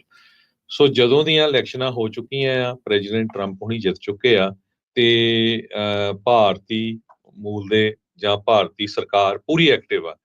ਆਪਣੇ ਜਿਹੜੇ ਸਿੱਖ ਆ ਛੋਟੇ ਛੋਟੇ ਇਸ਼ੂ ਤੇ ਜਿਹੜੇ ਬੜੇ ਰੌਲਾ ਪਾਉਂਦੇ ਸੀ, ਇੱਥੇ ਜੀ ਫਰੀਮੌਂਟ ਦੇ ਮੇਅਰ 'ਚ ਹਿੰਦੂ ਅਮਰੀਕਨ ਫਾਊਂਡੇਸ਼ਨ ਦਾ ਬੰਦਾ ਜਿੱਤ ਰਿਹਾ, ਉਹ ਸਾਰੇ ਸੁੱਤੇ ਪਏ ਆ। ਉਸ ਟਾਈਮ ਦੇ ਉੱਤੇ ਤਾਂ ਆਪਾਂ ਦੇਖਦੇ ਸੀ ਬੜੇ ਤਗੜੇ ਜਿਹੜੇ ਆ ਫੇਸਬੁੱਕ ਤੇ YouTube ਤੇ ਇੱਕ ਦੂਜੇ ਨੂੰ ਗਾਲਾਂ ਕੱਢਣ ਨੂੰ ਬੜੇ ਤੇਜ਼ ਹੋਏ ਸੀ, ਤੇ ਉਹ ਮੈਂ ਦੇਖ ਰਿਹਾ ਵੀ ਪਿਛਲੇ 2-3 ਵੀਕਾਂ ਤੋਂ ਨਾ ਸੁੱਤੇ ਪਏ ਆ, ਜਦੋਂ ਤੋਂ ਤੁਲਸੀ ਗੈਬਰ ਨੂੰ ਜਿਹੜਾ ਨੋਮੀਨੇਟ ਕੀਤਾ ਹੋਇਆ ਹੈਗਾ। ਸੋ ਆਪਣੇ ਜਿਹੜੇ ਲੋਕ ਹੈਗੇ ਆ ਉਹਨਾਂ ਨੂੰ ਵੀ ਐਕਟੀਵੇਟ ਹੋਣਾ ਪੈਣਾ ਹੈਗਾ ਆ, ਐਕਟਿਵ ਰਹਿਣਾ ਪੈਣਾ ਆ, ਵੀ ਆਉਣ ਵਾਲਾ ਜਿਹੜਾ ਐਡਮਿਨਿਸਟ੍ਰੇਸ਼ਨ ਆ ਉਹ ਖਾਸ ਕਰਕੇ ਜਿਹੜਾ ਸਿੱਖ ਇਸ਼ੂਜ਼ ਨੂੰ ਲੈ ਕੇ ਕਿੱਥੇ ਖੜਦਾ ਹੈਗਾ, ਜਿਹੜਾ ਸਾਡੇ ਨਾਲ ਧੱਕਾ ਹੁੰਦਾ ਆ ਉਹਦੇ ਬਾਰੇ ਵਾਰ-ਵਾਰ ਜਿਹੜਾ ਸਾਨੂੰ ਦੱਸਣਾ ਪੈਣਾ ਹੈਗਾ, ਨਾ ਕਿ ਆਪਣੇ ਲੋਕਲ ਲੈਵਲ ਤੇ ਛੋਟੀ-ਛੋਟੀ ਗੱਲ ਦੇ ਉੱਤੇ ਇੱਕ ਦੂਜੇ ਦੇ ਉਲਟ ਬੋਲ ਕੇ ਤੇ ਬਾਅਦ 'ਚ ਜਦੋਂ ਮੌਕਾ ਆਵੇ ਉਦੋਂ ਚੁੱਪ ਕਰਕੇ ਬਹਿ ਜਾਓ। ਜੀ ਬਿਲਕੁਲ, ਕੈਸ਼ ਪਟੇਲ ਵੀ ਨਾਲ ਹੀ ਆ, ਜਿਹੜਾ ਹਰਜੋਤ ਸਿੰਘ ਜੀ ਵੀ ਉਹ ਸਾਰੇ ਵਿੱਚ। ਉੱਧਰ ਤੁਸੀਂ ਦੇਖੋ ਵੀ ਇੰਡੀਆ ਤੇ ਚਾਈਨਾ ਵਾਲੇ ਆਪਣੇ ਜਿਹੜੇ ਸੰਬੰਧ ਆ ਉਹਨਾਂ ਨੂੰ ਨਰਮ ਜਿਹੜਾ ਉਹ ਕਰ ਰਹੇ ਆ। ਚਾਈਨਾ ਦੇ ਵਿੱਚ ਇੰਡੀਆ ਦੇ ਜਿਹੜੇ ਮਿਨਿਸਟਰ ਆ ਲਗਾਤਾਰ ਜਿਹੜੇ ਉਹ ਜਾ ਰਹੇ ਆ। ਕੀ ਇਹ ਵਿਉਂਤਬੰਦੀ ਹੋ ਰਹੀ ਆ? ਇਹ ਬ੍ਰਿਕ ਦੇ ਨਾਲ ਕੀ ਅਮਰੀਕਾ ਦਾ ਜਿਹੜਾ ਦਬਦਬਾ ਆ ਉਸ ਨੂੰ ਨਜਿੱਠਣ ਦੀ ਇੱਕ ਕੋਸ਼ਿਸ਼ ਆ? ਇੰਡੀਆ ਦਾ ਜਿਹੜਾ 56 ਇੰਚ ਵਾਲਾ ਮੋਦੀ ਆ, ਉਹਨੇ ਬਹੁਤ ਸਾਰਾ ਜਿਹੜਾ ਇਲਾਕਾ ਆਲਰੇਡੀ ਇੰਡੀਆ ਦਾ ਚਾਈਨਾ ਦੇ ਮੋਹਰੇ ਗੋਡੇ ਟੇਕ ਕੇ ਉਹਨਾਂ ਨੂੰ ਦੇ ਦਿੱਤਾ ਆ, ਤੇ ਕਹਿੰਦੇ ਵੀ ਹਿਮਾਲਯਨ ਇਲਾਕਿਆਂ ਦਾ ਜਾਂ ਬਾਰਡਰ ਦੇ ਡਿਸਪਿਊਟ ਦੇ ਉੱਤੇ ਲੱਗ ਇਹੀ ਰਿਹਾ ਆ ਵੀ ਇੰਡੀਆ ਹੁਣ ਪੂਰੀ ਤਰ੍ਹਾਂ ਜਿਹੜਾ ਉਹਨਾਂ ਦੇ ਮੋਹਰੇ ਵਿਛਣ ਜਾ ਰਿਹਾ ਹੈਗਾ ਆ। ਕਈ ਸਾਲਾਂ ਦੇ ਕਹਿੰਦੇ ਵੀ ਇਹ ਕੋਰੇ ਦੇ ਵਿੱਚ ਲੱਗੇ ਜਾਂ ਬਰਫ਼ 'ਚ ਲੱਗੇ ਇਹਨਾਂ ਦੇ ਰਿਸ਼ਤੇ ਦੇ ਵਿੱਚ ਥੋੜੀ ਗਰਮੈਸ਼ ਆਉਂਦੀ ਜਿਹੜੀ ਨਜ਼ਰ ਆ ਰਹੀ ਹੈਗੀ ਹੈ। ਚਾਈਨਾ ਦਾ ਜਿਹੜਾ ਫੋਰਨ ਮਿਨਿਸਟਰ ਵੈਂਗ ਯੀ ਤੇ ਇੰਡੀਆ ਦਾ national security adviser Ajit Doval ਆ, ਉਹ ਬੀਜਿੰਗ ਦੇ ਵਿੱਚ ਬੀਤੇ ਬੁੱਧਵਾਰ ਨੂੰ ਜਿਹੜੇ ਉਹ ਮਿਲੇ ਸੀ। 2019 ਤੋਂ ਬਾਅਦ ਦੇ ਵਿੱਚ ਪਹਿਲੀ ਵਾਰ ਇਹਨਾਂ ਦੀ ਹਾਈ ਲੈਵਲ ਦੀ ਏਡੀ ਜਿਹੜੀ ਮੀਟਿੰਗ ਹੋਈ ਹੈਗੀ ਆ। ਸੋ ਟਰੰਪ ਹੁਣੀ ਆ ਗਏ ਆ। ਟਰੰਪ ਹੋਣਾ ਨੇ ਅਮਰੀਕਾ ਦੇ ਲਈ ਜੋ ਕਰਨਾ ਉਹ ਤਾਂ ਕਰਨਾ ਹੀ ਕਰਨਾ। ਜੋ ਇਸ ਟਾਈਮ ਟਰਾਂਸਨੈਸ਼ਨਲ ਰਿਪਰੈਸ਼ਨ ਦੇ ਮੁੱਦੇ ਦੇ ਉੱਤੇ ਜਿਹੜੀ ਚਰਚਾ ਆ, ਜਾਂ ਜਿਹੜੇ ਸਿੱਖ ਜੈਨੋਸਾਈਡ ਦੇ ਮਤੇ ਆ, ਜਾਂ ਕੈਲੀਫੋਰਨੀਆ ਦੇ ਵਿੱਚ ਟਰਾਂਸਨੈਸ਼ਨਲ ਰਿਪਰੈਸ਼ਨ ਦੇ ਮੁੱਦੇ ਨੂੰ ਲੈ ਕੇ ਜਿਹੜੀ ਚਰਚਾ ਹੋ ਰਹੀ ਆ, ਉਹ ਸਾਰੀਆਂ ਚੀਜ਼ਾਂ ਵੀ ਜਿਹੜੀਆਂ ਹੁਣ ਦੇਖਣ ਵਾਲੀ ਰਹਿਣੀਆਂ ਵੀ ਆਪਾਂ ਸਿੱਖਾਂ ਨੂੰ ਵੀ ਉਸ ਤਰੀਕੇ ਦੇ ਨਾਲ ਕੰਮ ਜਿਹੜਾ ਉਹ ਕਰਨਾ ਚਾਹੀਦਾ ਆ। ਜਿਸ ਤਰੀਕੇ ਦੇ ਨਾਲ ਕੂਟਨੀਤਿਕ ਤੌਰ ਦੇ ਉੱਤੇ ਭਾਰਤ ਦੁਨੀਆ ਭਰ ਦੇ ਵਿੱਚ ਹੋਰ ਮੁਲਕਾਂ ਦੇ ਨਾਲ, ਇੱਥੋਂ ਤੱਕ ਕਿ ਜਿਨ੍ਹਾਂ ਦੇ ਨਾਲ ਉਹਨਾਂ ਦੇ ਵਿਰੋਧ ਨੇ, ਡਿਸਪਿਊਟ ਨੇ, ਬਾਰਡਰ ਤੱਕ ਦੇ ਡਿਸਪਿਊਟ ਨੇ, ਜਿੱਥੇ ਕਹਿੰਦੇ ਵੀ 1 ਇੰਚ ਵੀ ਅਸੀਂ ਜਾਣ ਨਹੀਂ ਦੇਣਾ, ਉੱਥੇ ਕਈ ਜਿਹੜਾ ਮੀਲ ਵਰਗ ਤੱਕ ਦਾ ਇਲਾਕਾ ਚਾਈਨਾ ਨੂੰ ਦੇਣ ਨੂੰ ਉਹ ਮੰਨ ਰਹੇ ਆ। ਸੋ ਸਿੱਖਾਂ ਨੂੰ ਵੀ ਜਿਹੜਾ ਇਸ ਚੀਜ਼ ਤੋਂ ਜਿਹੜਾ ਦੇਖਦੇ ਹੋਏ ਦੇਖਣਾ ਚਾਹੀਦਾ ਆ ਵੀ ਅੱਗੇ ਆਪਣਾ ਕੀ ਜਿਹੜੀ ਰਣਨੀਤੀ ਹੋਣੀ ਚਾਹੀਦੀ ਆ। ਅੱਜ ਜਿਹੜੇ ਆਪਾਂ ਨੂੰ ਮੁਲਕ ਆਪਣੇ ਨਾਲ ਆਉਂਦੇ ਹੋਏ ਨਜ਼ਰ ਆ ਰਹੇ ਆ, ਕਿ ਉਹ ਬਾਅਦ ਦੇ ਵਿੱਚ ਆਪਣੇ ਨਾਲ ਖੜੇ ਰਹਿਣਗੇ, ਇਹ ਕੋਈ ਉਹਨਾਂ ਦੀ ਗਰੰਟੀ ਨਹੀਂ ਜਿਹੜੀ ਉਹ ਲਈ ਜਾ ਸਕਦੀ। ਪਰ ਆਪਾਂ ਉਸ ਸਮਰਥਨ ਹੁੰਦੇ ਹੋਏ ਕਿੱਦਾਂ ਦੇ ਕਾਰਜ ਕਰ ਸਕਦੇ ਆ ਤਾਂ ਜੋ ਈਵਨ ਜੇ ਸਮਰਥਨ ਨਾ ਦੇਣ ਵਾਲੇ ਵੀ ਸੱਤਾ ਦੇ ਵਿੱਚ ਆਉਂਦੇ ਆ, ਤਾਂ ਜੋ ਆਪਣੇ ਜਿਹੜੇ ਹਿੱਤ ਨੇ ਉਹ ਬਚੇ ਰਹਿਣ। ਇਹ ਚੀਜ਼ਾਂ ਦੇ ਉੱਤੇ ਜ਼ਰੂਰ ਕੰਮ ਕਰਨ ਦੀ ਤੇ ਤੇਜ਼ੀ ਦੇ ਨਾਲ ਕੰਮ ਕਰਨ ਦੀ ਇਸ ਟਾਈਮ ਜ਼ਰੂਰਤ ਹੈਗੀ ਆ। ਇੱਕ ਦੂਜੇ ਨੂੰ ਸੋਸ਼ਲ ਮੀਡੀਆ ਉੱਤੇ ਗਾਲਾਂ ਕੱਢ ਕੇ ਬਣਨਾ ਬਣਾਉਣਾ ਕੁਛ ਨਹੀਂ ਆ, ਤਾਂ ਫਿਰ ਇਹ ਜਿਹੜੇ ਸੁਪਨੇ ਆ ਉਹ ਸੁਪਨੇ ਹੀ ਬਣੇ ਰਹਿ ਜਾਣੇ। ਇਹਨਾਂ ਸੁਪਨਿਆਂ ਨੂੰ ਸਾਕਾਰ ਕਰਨ ਦੇ ਲਈ ਇਕੱਠੇ ਹੋਣ ਦੀ ਜਿਹੜੀ ਇਸ ਦੇ ਵਿੱਚ ਜ਼ਰੂਰਤ ਹੈਗੀ ਆ। ਸੋ ਇਹ ਹੁਣ ਲਾਜ਼ਮੀ ਆ ਵੀ ਜਿੰਨੇ ਵੀ ਧੜੇ ਨੇ, ਜਿਹੜਾ ਵੀ ਕੋਈ ਵੀ ਪੰਥਕ ਤੌਰ ਦੇ ਉੱਤੇ ਲੱਗਦਾ ਵੀ ਉਹ ਆਪਾਂ ਕੰਮ ਕਰ ਰਹੇ ਆ, ਤੇ ਆਪਣੇ ਜਿਹੜੇ ਨਿੱਜੀ ਮਤਭੇਦ ਆ ਉਹਨਾਂ ਨੂੰ ਸਾਈਡ ਤੇ ਰੱਖ ਕੇ ਪੰਥ ਦੇ ਜਿਹੜੇ ਹਿੱਤ ਆ ਉਹਨਾਂ ਨੂੰ ਮੂਹਰੇ ਰੱਖ ਕੇ ਆਪਾਂ ਨੂੰ ਅੱਗੇ ਵਧਣ ਦੀ ਜਿਹੜੀ ਜ਼ਰੂਰਤ ਆ, ਵੀ ਸਟਰੋਂਗ ਜਿਹੜੀ ਆਪਣੀ ਕਮਿਊਨਿਟੀ ਨੂੰ ਕਿੱਦਾਂ ਬਣਾ ਕੇ ਇੱਕ ਸਟਰੋਂਗ ਆਵਾਜ਼ ਤੇ ਉੱਚੀ ਸੁਰ ਵਾਲੀ ਆਵਾਜ਼ ਤੇ ਜਿਹੜੀ ਜ਼ਬਰਦਸਤ ਆਵਾਜ਼ ਆ ਉਹ ਕਿੱਦਾਂ ਬਣਾਇਆ ਜਾ ਸਕਦਾ ਆ। ਇਸ ਦੇ ਲਈ ਆਪਾਂ ਨੂੰ ਕੋਈ ਨਾ ਕੋਈ ਰਣਨੀਤੀ ਜਿਹੜੀ ਉਹ ਤੈਅ ਕਰਨੀ ਪੈਣੀ ਆ, ਨਹੀਂ ਤਾਂ ਪੁਲਾਂ ਹੇਠੋਂ ਜਿਹੜੇ ਉਹ ਪਾਣੀ ਵਹਿੰਦੇ ਰਹਿੰਦੇ ਆ, ਸੱਪ ਲੰਗੀ ਦੇ ਉੱਤੇ ਫਿਰ ਲੀਹ ਕੱਟਣ ਦਾ ਫਿਰ ਫਾਇਦਾ ਜਿਹੜਾ ਬਾਅਦ ਦੇ ਵਿੱਚ ਹੁੰਦਾ ਕੁਛ ਨਹੀਂ ਆ। ਫਿਰ ਲਾਲਾ ਆਪਾਂ ਜਾਰੀ ਕਰਦੇ ਆ। ਹੁਣ ਕੰਮ ਕਰਨ ਦਾ, ਐਕਸ਼ਨ ਲੈਣ ਦਾ, ਇਹ ਚੀਜ਼ਾਂ ਕਰਨ ਦਾ ਜਿਹੜਾ ਉਹ ਵਕਤ ਹੈਗਾ ਆ। ਕੂਟਨੀਤਿਕ ਤੌਰ ਦੇ ਉੱਤੇ ਜਿਹੜੀਆਂ ਚੀਜ਼ਾਂ ਆ ਉਹ ਕਰੋ। ਹਰਮੀਤ ਢਿੱਲੋਂ ਜਿਨ੍ਹਾਂ ਨੂੰ ਸਿਵਲ ਰਾਈਟਸ ਦਾ ਜਿਹੜਾ ਅਸਿਸਟੈਂਟ ਅਟਾਰਨੀ ਜਨਰਲ ਲਾਉਣ ਦੀ ਗੱਲ ਆ, ਉਹਦੀ ਸਪੋਰਟ ਜੇ ਕਰ ਰਹੇ ਹੋ ਤਾਂ ਉਹ ਤੋਂ ਇਹ ਵੀ ਉਮੀਦ ਰੱਖੋ ਵੀ ਆਪਾਂ ਤੁਹਾਡੇ ਤੋਂ ਆ ਵੀ ਚੀਜ਼ਾਂ ਜਿਹੜੀਆਂ ਉਹ ਚਾਹੁੰਦੇ ਆ, ਜਾਂ ਹੋਰ ਜਿਹੜੇ ਲੋਕ ਨੋਮੀਨੇਟ ਹੋ ਰਹੇ ਆ ਉਹਨਾਂ ਦੇ ਨਾਲ ਮੁਲਾਕਾਤਾਂ ਕਰਕੇ ਸਿੱਖਾਂ ਦਾ ਵਫਦ ਬਣ ਕੇ ਉਹਨਾਂ ਆਪਣੇ ਇਸ਼ੂਜ਼ ਨੂੰ ਜਿਹੜਾ ਉਹਨਾਂ ਦੇ ਨਾਲ ਦਰਪੇਸ਼ ਮਸਲਿਆਂ ਨੂੰ ਮੁੱਖ ਰੱਖ ਕੇ ਮੋਹਰੇ ਰੱਖ ਕੇ ਜਿਹੜਾ ਉਹ ਕੀਤਾ ਜਿਹੜਾ ਹੋ ਜਾਵੇ। ਅਦਰਵਾਈਜ਼ ਫਿਰ ਕੰਮ ਜਿਹੜਾ ਉਹ ਦੇਰ ਹੋ ਜਾਣਾ। ਕਿਸੇ ਸਟੇਟ ਦੇ ਨਾਲ ਮੱਥਾ ਲਾ ਕੇ ਰੱਖਣਾ ਉਹਦੇ ਵਿੱਚ ਬਹੁਤ ਜ਼ਿਆਦਾ ਜਿਹੜੀ ਜੱਦੋਜਹਿਦ ਚਾਹੀਦੀ ਆ ਤੇ ਬਹੁਤ ਜ਼ਿਆਦਾ ਜਿਹੜਾ ਉਸ ਦੇ ਵਿੱਚ ਇੱਕ ਦੂਜੇ ਦੇ ਸਾਥ ਦੀ ਜਿਹੜੀ ਆ ਉਹ ਜ਼ਰੂਰਤ ਰਹਿੰਦੀ ਆ। ਸੋ ਇਹ ਆਪਾਂ ਨੂੰ ਸਾਰੇ ਸਿੱਖਾਂ ਨੂੰ ਜ਼ਰੂਰ ਘੋਖ ਜਿਹੜੀ ਉਹ ਕਰਨੀ ਚਾਹੀਦੀ ਆ। ਉਹ ਦੇਖਣਾ ਚਾਹੀਦਾ ਆ ਵੀ ਆਪਾਂ ਕਿੱਦਾਂ ਮਿਲ ਕੇ ਉਸ ਸਟੇਟ ਦਾ ਜਿਹੜਾ ਉਹ ਟਾਕਰਾ ਕਰਨਾ ਹੈ, ਉਸ ਮੁਲਕ ਦਾ ਜਿਹੜਾ ਟਾਕਰਾ ਕਰਨਾ ਜਿਨ੍ਹਾਂ ਨੇ ਇਹ ਠਾਣੀ ਹੋਈ ਆ ਵੀ ਉੱਥੇ ਤਾਂ ਅਸੀਂ ਸਿੱਖਾਂ ਦਾ ਜਿਹੜਾ ਘਾਣ ਕਰਨਾ ਹੈ ਉਹ ਕਰ ਹੀ ਜਾਣਾ ਆ। ਬਾਹਰਲੇ ਮੁਲਕਾਂ ਦੇ ਵਿੱਚ ਵੀ ਇਹਨਾਂ ਨੂੰ ਬਦਨਾਮ ਕਰਨ ਦੇ ਨਾਲ ਨਾਲ ਇੱਥੇ ਇਹਨਾਂ ਨੂੰ ਮਾਰਨ ਤੱਕ ਵੀ ਜਿਹੜਾ ਉਹ ਅਸੀਂ ਜਾ ਰਹੇ ਹਾਂ ਤੇ ਉਹ ਉਹਨਾਂ ਨੇ ਕਰੀ ਜਾਣਾ ਆ। ਸੋ ਉਹਦੇ ਜਵਾਬ ਦੇ ਲਈ ਆਪਣੇ ਕੋਲ ਕੀ ਤਿਆਰੀਆਂ ਨੇ, ਜਾਂ ਆਪਾਂ ਕੋਈ ਇਦਾਂ ਤਾਂ ਨਹੀਂ ਖਿਆਲੀ ਪਲਾਵਾਂ ਦੇ ਵਿੱਚ ਤਾਂ ਨਹੀਂ ਕਿਤੇ ਜੀ ਜਾਂਦੇ ਵੀ ਬਸ ਜੀ ਹੁਣ ਤਾਂ ਆ ਗਿਆ, ਹੁਣ ਤਾਂ ਬਣ ਗਿਆ, ਹੁਣ ਤੇ ਇਦਾਂ ਹੀ ਜਿਹੜਾ ਉਹ ਹੋ ਜਾਣਾ। ਸੋ ਜ਼ਰੂਰ ਇੱਕ ਰਿਐਲਿਟੀ ਚੈੱਕ ਵੀ ਆਪਾਂ ਨੂੰ ਜਿਹੜੀ ਨਾਲ ਦੇ ਨਾਲ ਰੱਖਣੀ ਚਾਹੀਦੀ ਆ ਵੀ ਉਹ ਦੂਜੇ ਪਾਸੇ ਜਿਹੜੀ ਦੂਜੀ ਧਿਰ ਆ ਉਹ ਕੀ ਕੁਛ ਜਿਹੜਾ ਉਹ ਨਾਲ ਕਰ ਰਹੀ ਹੈਗੀ ਆ। ਚਾਈਨਾ ਦੇ ਨਾਲ ਉਹ ਮੁਲਾਕਾਤਾਂ ਕਰ ਰਹੇ ਆ, ਰੂਸ ਦੇ ਨਾਲ ਮੁਲਾਕਾਤਾਂ ਕਰ ਰਹੇ ਹੈ, ਉਹ ਚਾਹੇ ਉਹ ਬ੍ਰਿਕ ਵਾਲੇ ਹੀ ਸਾਰੇ ਹੈਗੇ ਨੇ, ਪਰ ਫਿਰ ਵੀ ਉਹ ਜਦੋਂ ਇੱਕ ਮੁਲਕ ਕਰਦਾ ਆ ਤਾਂ ਉਹਦੇ ਨਾਲ ਵੱਖਰੀ ਗੱਲ ਆ। ਨੋ ਡਾਊਟ ਟਰੰਪ ਉਹਨਾਂ ਨੇ ਚੇਤਾਵਨੀ ਦਿੱਤੀ ਆ ਇੰਡੀਆ ਨੂੰ ਵੀ ਭਾਈ ਜੇ ਤੁਸੀਂ ਲਾਉਂਦੇ ਆ ਸਾਡੇ ਤੇ ਟੈਰਿਫ ਤੇ ਅਸੀਂ ਵੀ ਟੈਰਿਫ ਲਾਵਾਂਗੇ। ਟੈਰਿਫ ਵਾਲੀ ਗੱਲ ਇੱਕ ਪਾਸੇ ਆ, ਉਹ ਡਿਫਰੈਂਟ ਗੱਲ ਆ, ਉਹ ਡਿਫਰੈਂਟ ਸਟੋਰੀ ਆ, ਪਰ ਤੁਹਾਡੇ ਰਾਈਟਸ ਦੀ, ਹੱਕਾਂ ਦੀ ਜਿਹੜੀ ਗੱਲ ਆ ਉਹਦੇ ਨਾਲ ਉਹ ਕਿੰਨਾ ਖੜਨਗੇ, ਇਹ ਜਿਹੜਾ ਜ਼ਰੂਰ ਆਪਾਂ ਨੂੰ ਦੇਖਣ ਦੀ ਜ਼ਰੂਰਤ ਆ। ਇੰਡੀਆ ਦੇ ਵਿੱਚ ਇੱਕ ਮਿਲਟਰੀ ਐਨਾਲਿਸਟ ਹੈਗੇ ਆ ਪਰਵੀਨ ਸਾਨੀ, ਉਹ ਰਾਈਟਰ ਵੀ ਆ, ਕਾਫੀ ਬੁੱਕਸ ਉਹਨਾਂ ਨੇ ਲਿਖੀਆਂ ਆ। ਉਹ ਕਹਿੰਦੇ ਵੀ ਜਦੋਂ ਮੈਂ ਚਾਈਨਾ ਕਿਤੇ ਕੋਈ ਸੈਮੀਨਾਰ ਅਟੈਂਡ ਕਰਨ ਜਾਂਦਾ ਆ ਤੇ ਜਿਹੜੇ ਸੰਘੀ ਹੈਗੇ ਆ ਉਹ ਮੈਨੂੰ ਐਂਟੀ ਨੈਸ਼ਨਲ ਕਹਿੰਦੇ ਹੈਗੇ ਆ ਵੀ ਜੀ ਇਹ ਉੱਥੇ ਕਾਤੇ ਗਿਆ। ਹੁਣ ਕਹਿੰਦਾ ਵੀ ਜਦੋਂ ਬੀਜੇਪੀ ਵਾਲੇ ਆਪਣਾ ਇੱਕ ਡੈਲੀਗੇਸ਼ਨ ਲੈ ਕੇ ਚਾਈਨਾ ਨੂੰ ਗਏ ਆ, ਜਿੱਥੇ ਉਹਨਾਂ ਨੇ ਲਾਸਾ ਤਿੱਬਤ ਦੇ ਵਿੱਚ ਜਿਹੜੀ ਗੱਲਬਾਤ ਕੀਤੀ ਆ, ਤੇ ਕਹਿੰਦਾ ਵੀ ਉਹ ਹੁਣ ਐਂਟੀ ਨੈਸ਼ਨਲ ਨਹੀਂ ਹੈਗੇ। ਸੋ ਪਰਵੀਨ ਸਾਨੀ ਕਾਫੀ ਵਧੀਆ ਰਾਈਟਰ ਆ, ਬਹੁਤ ਕੁਝ ਉਹ ਖਾਸ ਕਰਕੇ ਜੋ ਸੰਘ ਕਰ ਰਿਹਾ ਹੈਗਾ ਉਹਨੂੰ ਐਕਸਪੋਜ਼ ਕਰਦਾ ਰਹਿੰਦਾ ਹੈ। ਬੀਜੇਪੀ ਦਾ ਥਿੰਕ ਟੈਂਕ ਆ ਇੰਡੀਆ ਫਾਊਂਡੇਸ਼ਨ, ਜਿਹੜਾ ਬੀਜੇਪੀ ਓਨਡ ਆ, ਉਹ ਡੈਲੀਗੇਸ਼ਨ ਲੈ ਕੇ ਜਿਹੜੇ ਇੰਡੀਆ 'ਚ ਗਏ ਆ। ਦੂਜੀ ਵਾਰ ਦੀ ਆ, ਸੈਕਿੰਡ ਸਟੇਜ ਆ ਉਹਨਾਂ ਦੀ, ਸੈਕਿੰਡ ਫੇਜ਼ ਆਫ ਡਾਇਲੋਗ ਆ ਉਹਨਾਂ ਦਾ ਜਿਹੜਾ ਉਹ ਚੱਲ ਰਿਹਾ। ਸੋ ਇਸ ਟਾਈਮ ਇਹ ਬੜਾ ਧਿਆਨ ਜਿਹੜਾ ਉਹ ਦੇਖਣ ਦੀ ਜਿਹੜੀ ਜ਼ਰੂਰਤ ਆ ਕੀ ਕੁਛ ਜਿਹੜਾ ਉਹ ਹੋ ਰਿਹਾ। ਚੌਂਚਫੇਰੇ ਜਿਹੜੇ ਜੀਓ ਪੋਲਿਟਿਕਸ, ਕੌਣ ਕਿੱਥੇ ਮੁਲਾਕਾਤਾਂ ਕਰ ਰਿਹਾ, ਕਿੱਥੇ ਕਿਹੜੀਆਂ ਗੱਲਾਂ ਜਿਹੜੀਆਂ ਕਰ ਰਹੇ ਆ, ਇਹ ਦੇਖਣ ਵਾਲੀ ਜਿਹੜੀ ਗੱਲ ਆ। ਉਹਨਾਂ ਨੇ ਕਦੀ ਵੀ ਨਹੀਂ ਕਹਿਣਾ ਸੰਘੀਆਂ ਨੂੰ ਵੀ ਐਂਟੀ ਇੰਡੀਆ, ਉਹ ਕਿੱਦਾਂ ਜਿਹੜਾ ਉਹਨਾਂ ਨੇ ਕਹਿ ਦੇਣਾ ਆ। ਚੀਨ ਦੇ ਨਾਲ ਹੁਣ ਮੁਲਾਕਾਤ ਜਿੱਦਾਂ ਮਰਜ਼ੀ ਜਿਹੜੀ ਕਰੀ ਜਾਣ, ਮੋਦੀ ਸਾਹਿਬ ਨੇ ਜਿੱਧਰ ਚਲੇ ਗਏ ਉਹ ਸੰਘੀ ਉਹਨਾਂ ਨੇ ਉਹਦੇ ਪਿੱਛੇ ਹੀ ਜਾਣਾ ਆ। ਉਹਨਾਂ ਨੂੰ ਨਹੀਂ ਕੋਈ ਵੀ ਫਰਕ ਜਿਹੜਾ ਉਹ ਪੈਂਦਾ। ਜੇ ਉਹ ਜਿਹੜੀ ਚੀਜ਼ ਅੱਜ ਕਹਿੰਦੇ ਅੱਜ ਉਹ ਤੋਂ ਉਲਟ ਹੋ ਕੇ ਯੂ ਟਰਨ ਮਾਰ ਕੇ ਵੀ ਚਲੇ ਜਾਣਗੇ, ਉਹਨਾਂ ਨੇ ਕਹਿਣਾ ਨਹੀਂ ਜੀ ਸੱਚ ਹੀ ਆ, ਠੀਕ ਹੀ ਆ। ਚਾਈਨਾ ਨੂੰ ਹੀ ਕਹਿੰਦੇ ਸੀ 56 ਇੰਚ ਦੀ ਛਾਤੀ ਵਾਲਾ ਜਿਹੜਾ ਮੋਦੀ ਆ ਹੁਣ ਕਰਕੇ ਦਿਖਾਵੇ, 1 ਇੰਚ ਵੀ ਲੈ ਕੇ ਦਿਖਾਵੇ। ਤੇ ਹੁਣ ਗੋਡੇ ਟੇਕ ਕੇ ਅਗਲਿਆਂ ਨੇ ਕਈ ਜਿਹੜੇ ਆ ਕਈ ਸਕੁਅਰ ਮਾਈਲ ਤੱਕ ਦਾ ਜਿਹੜਾ ਇਲਾਕਾ ਆ ਇੰਡੀਆ ਦਾ ਉਹਨਾਂ ਨੂੰ ਦੇ ਹੀ ਦਿੱਤਾ ਹੈ। ਉਹਦੇ ਵਿੱਚ ਚਾਈਨਾ ਦੇ ਝੰਡੇ ਜਿਹੜੇ ਉੱਥੇ ਝੂਲ ਰਹੇ ਆ। ਸੋ ਸਾਰੀਆਂ ਚੀਜ਼ਾਂ ਆਪਣੇ ਸਾਹਮਣੇ ਆ। ਸੋ ਇਹਨਾਂ ਦਾ ਕੋਈ ਬੜਾ ਹੈ ਨਹੀਂ ਆ। ਸਿੱਖਾਂ ਨੂੰ ਵੀ ਜਿਹੜਾ ਕੋਈ ਨਾ ਕੋਈ ਵਫਦ ਜਿਹੜਾ ਨਾ ਉਹ ਬਣਾਉਣ ਦੀ ਲੋੜ ਆ, ਜਿਹੜਾ ਕਿ ਹਰ ਇੱਕ ਇਲੈਕਟਡ ਅਫੀਸ਼ੀਅਲ ਨੂੰ ਵੀ ਮਿਲੇ, ਉਹ ਲੋਕਲ ਲੈਵਲ ਦੇ ਉੱਤੇ ਵੀ ਮਿਲੇ, ਸਟੇਟ ਲੈਵਲ ਦੇ ਉੱਤੇ ਵੀ ਮਿਲੇ ਤੇ ਫੈਡਰਲ ਲੈਵਲ ਦੇ ਉੱਤੇ ਵੀ ਜਿਹੜਾ ਇਸ ਦੇ ਉੱਤੇ ਜ਼ਰੂਰ ਧਿਆਨ ਦੇਣ ਦੀ ਜ਼ਰੂਰਤ ਆ।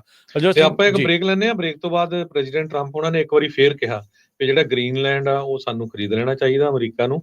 ਤੇ ਬਾਈਡਨ ਉਹਨਾਂ ਨੇ ਕਾਫੀ ਲੋਕਾਂ ਦੇ, ਮਿਲੀਅਨਸ ਆਫ ਲੋਕਾਂ ਦੇ ਜਿਹੜੇ ਲੋਨ ਆ, ਸਟੂਡੈਂਟ ਲੋਨ ਮਾਫ ਕੀਤੇ।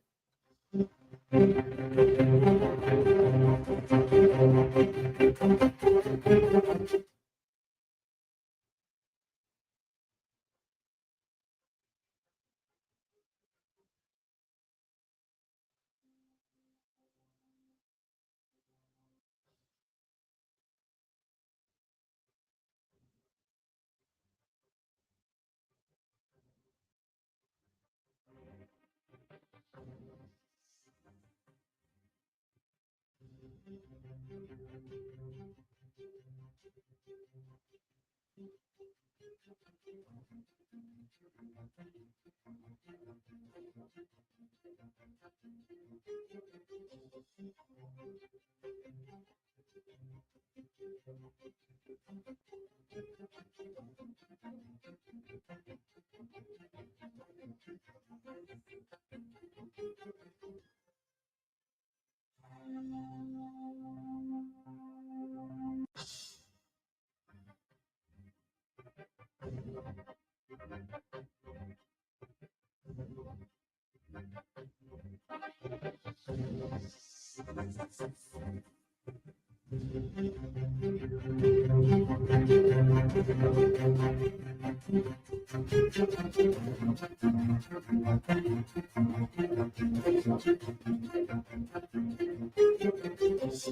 ਬ੍ਰੇਕ ਤੋਂ ਬਾਅਦ ਇੱਕ ਵਾਰੀ ਫਿਰ ਸਵਾਗਤ ਹੈ ਜੀ। ਹਰਜੋਤ ਸਿੰਘ ਜੀ ਸਵਾਗਤ ਹੈ, ਸਤਿ ਸ਼੍ਰੀ ਅਕਾਲ। ਧੰਨਵਾਦ ਜੀ ਆਇਆਂ ਨੂੰ। ਜਿਸ ਤਰ੍ਹਾਂ ਬ੍ਰੇਕ ਤੋਂ ਪਹਿਲਾਂ ਮੈਂ ਦੱਸਿਆ ਸੀ ਵੀ 30 ਮਿਲੀਅਨ ਦੇ ਕਰੀਬ ਲੋਨ ਸਟੂਡੈਂਟਸ ਦੇ ਜਿਹੜੇ ਮਾਫ ਹੋਣੇ ਸੀ, ਪਰ ਪ੍ਰੈਜ਼ੀਡੈਂਟ ਜੋ ਬਾਈਡਨ ਹੁਣਾਂ ਨੇ ਹੁਣ ਇਹ ਜਿਹੜੀ ਕੋਸ਼ਿਸ਼ ਆ ਉਹ ਖਤਮ ਕਰ ਦਿੱਤੀ ਆ। ਕਾਰਨ ਇਹ ਦੱਸਿਆ ਗਿਆ ਵੀ ਕਈ ਲਾ ਸੂਟ ਚੱਲ ਰਹੇ ਆ ਤੇ ਹੁਣ ਬਾਈਡਨ ਐਡਮਿਨਿਸਟ੍ਰੇਸ਼ਨ ਦੇ ਕੋਲ ਦਿਨ ਵੀ ਬੜੇ ਥੋੜੇ ਰਹਿੰਦੇ ਆ, ਮਹੀਨੇ ਤੋਂ ਘੱਟ ਦਾ ਸਮਾਂ ਰਹਿ ਗਿਆ ਤੇ ਉਹਨਾਂ ਨੂੰ ਲੱਗਿਆ ਨਹੀਂ ਪਈ ਆਪਾਂ ਜਿਹੜੇ ਸਟੂਡੈਂਟਸ ਹੈਗੇ ਆ ਇਹਨਾਂ ਦੀ ਜਿਹੜੀ ਹੈਲਪ ਕਰ ਸਕਦੇ ਹੈਗੇ ਆ। 2 ਵਾਰ ਉਹਨਾਂ ਨੇ ਟਰਾਈ ਕੀਤੀ ਆ ਫॉरगिवनेस ਪਲਾਨ, ਜਿਹਦੇ ਨਾਲ ਕਾਫੀ ਸਟੂਡੈਂਟਸ ਨੂੰ ਫਾਇਦਾ ਹੋਣਾ ਸੀ। ਇੱਕ ਵਾਰੀ $10,000 ਤੱਕ ਤੇ ਉਸ ਤੋਂ ਬਾਅਦ ਇੱਕ ਵਾਰੀ ਹੋਰ ਜਿਹੜੀ ਕੋਸ਼ਿਸ਼ ਕੀਤੀ ਹੈਗੀ ਆ। ਬਹੁਤ ਸਾਰੇ ਰੀਜ਼ਨ ਆ। ਬਾਈਡਨ ਐਡਮਿਨਿਸਟ੍ਰੇਸ਼ਨ ਨੇ ਡਿਸਾਈਡ ਕਰ ਲਿਆ ਵੀ 2 ਸਟੂਡੈਂਟ ਲੋਨ ਫॉरगिवनेस ਪਲਾਨ ਉਹ ਸਕ੍ਰੈਪ ਕਰਨ ਜਾ ਰਹੇ ਆ, ਉਹ ਨਹੀਂ ਹੁਣ ਉਸ ਨੂੰ ਫਰਦਰ ਕਰਨਗੇ ਤੇ ਕਹਿੰਦੇ ਵੀ ਇੰਪਲੀਮੈਂਟ ਨਹੀਂ ਹੋਣਾ। ਇਹ ਲੱਗ ਰਿਹਾ ਸੀ ਜਿਸ ਹਿਸਾਬ ਦੇ ਨਾਲ ਕੋਰਟਸ ਦੇ ਵਿੱਚ ਕੇਸ ਚੱਲ ਰਹੇ ਆ ਤੇ ਹੁਣ ਟਰੰਪ ਐਡਮਿਨਿਸਟ੍ਰੇਸ਼ਨ ਨੇ ਆ ਜਾਣਾ ਤੇ ਉਹ ਇਸ ਹੱਕ ਦੇ ਵਿੱਚ ਨਹੀਂ ਹਨ। ਓਵਰਆਲ ਜੇ ਦੇਖਿਆ ਜਾਵੇ ਇਹਨਾਂ ਨੇ ਜਿਹੜੀ ਲੋਨ ਫॉरगिवनेस ਬਹੁਤ ਕੀਤੀ ਹੈ। ਪਿਛਲੇ ਵੀਕ 'ਚ ਵੀ ਆਪਾਂ ਦੱਸਿਆ ਸੀ $180 ਬਿਲੀਅਨ ਦੇ ਜਿਹੜੇ ਸਟੂਡੈਂਟ ਲੋਨ ਆ ਇਹਨਾਂ ਨੇ ਤਕਰੀਬਨ 5 ਮਿਲੀਅਨ ਅਮਰੀਕਨਸ ਦੇ ਲਈ ਟੋਟਲ ਮਾਫ ਕੀਤੇ ਸੀ। ਫਰਾਈਡੇ ਨੂੰ ਹੀ ਇਹਨਾਂ ਨੇ $4.25 ਮਿਲੀਅਨ ਦੀ ਜਿਹੜੀ ਸਟੂਡੈਂਟ ਲੋਨ ਦੀ ਰਿਲੀਫ ਆ 55,000 ਪਬਲਿਕ ਸਰਵਿਸ ਵਰਕਰਸ ਆ ਉਹਨਾਂ ਨੂੰ ਦਿੱਤੀ ਸੀ, ਪਰ ਇਹ ਚਾਹੁੰਦੇ ਸੀ ਕਿ ਵੀ ਹੋਰ ਵੀ ਜ਼ਿਆਦਾ ਜਿਹੜੀ ਉਹ ਕਰ ਸਕਣ, ਉਹ ਨਹੀਂ ਹੋਊਗੀ।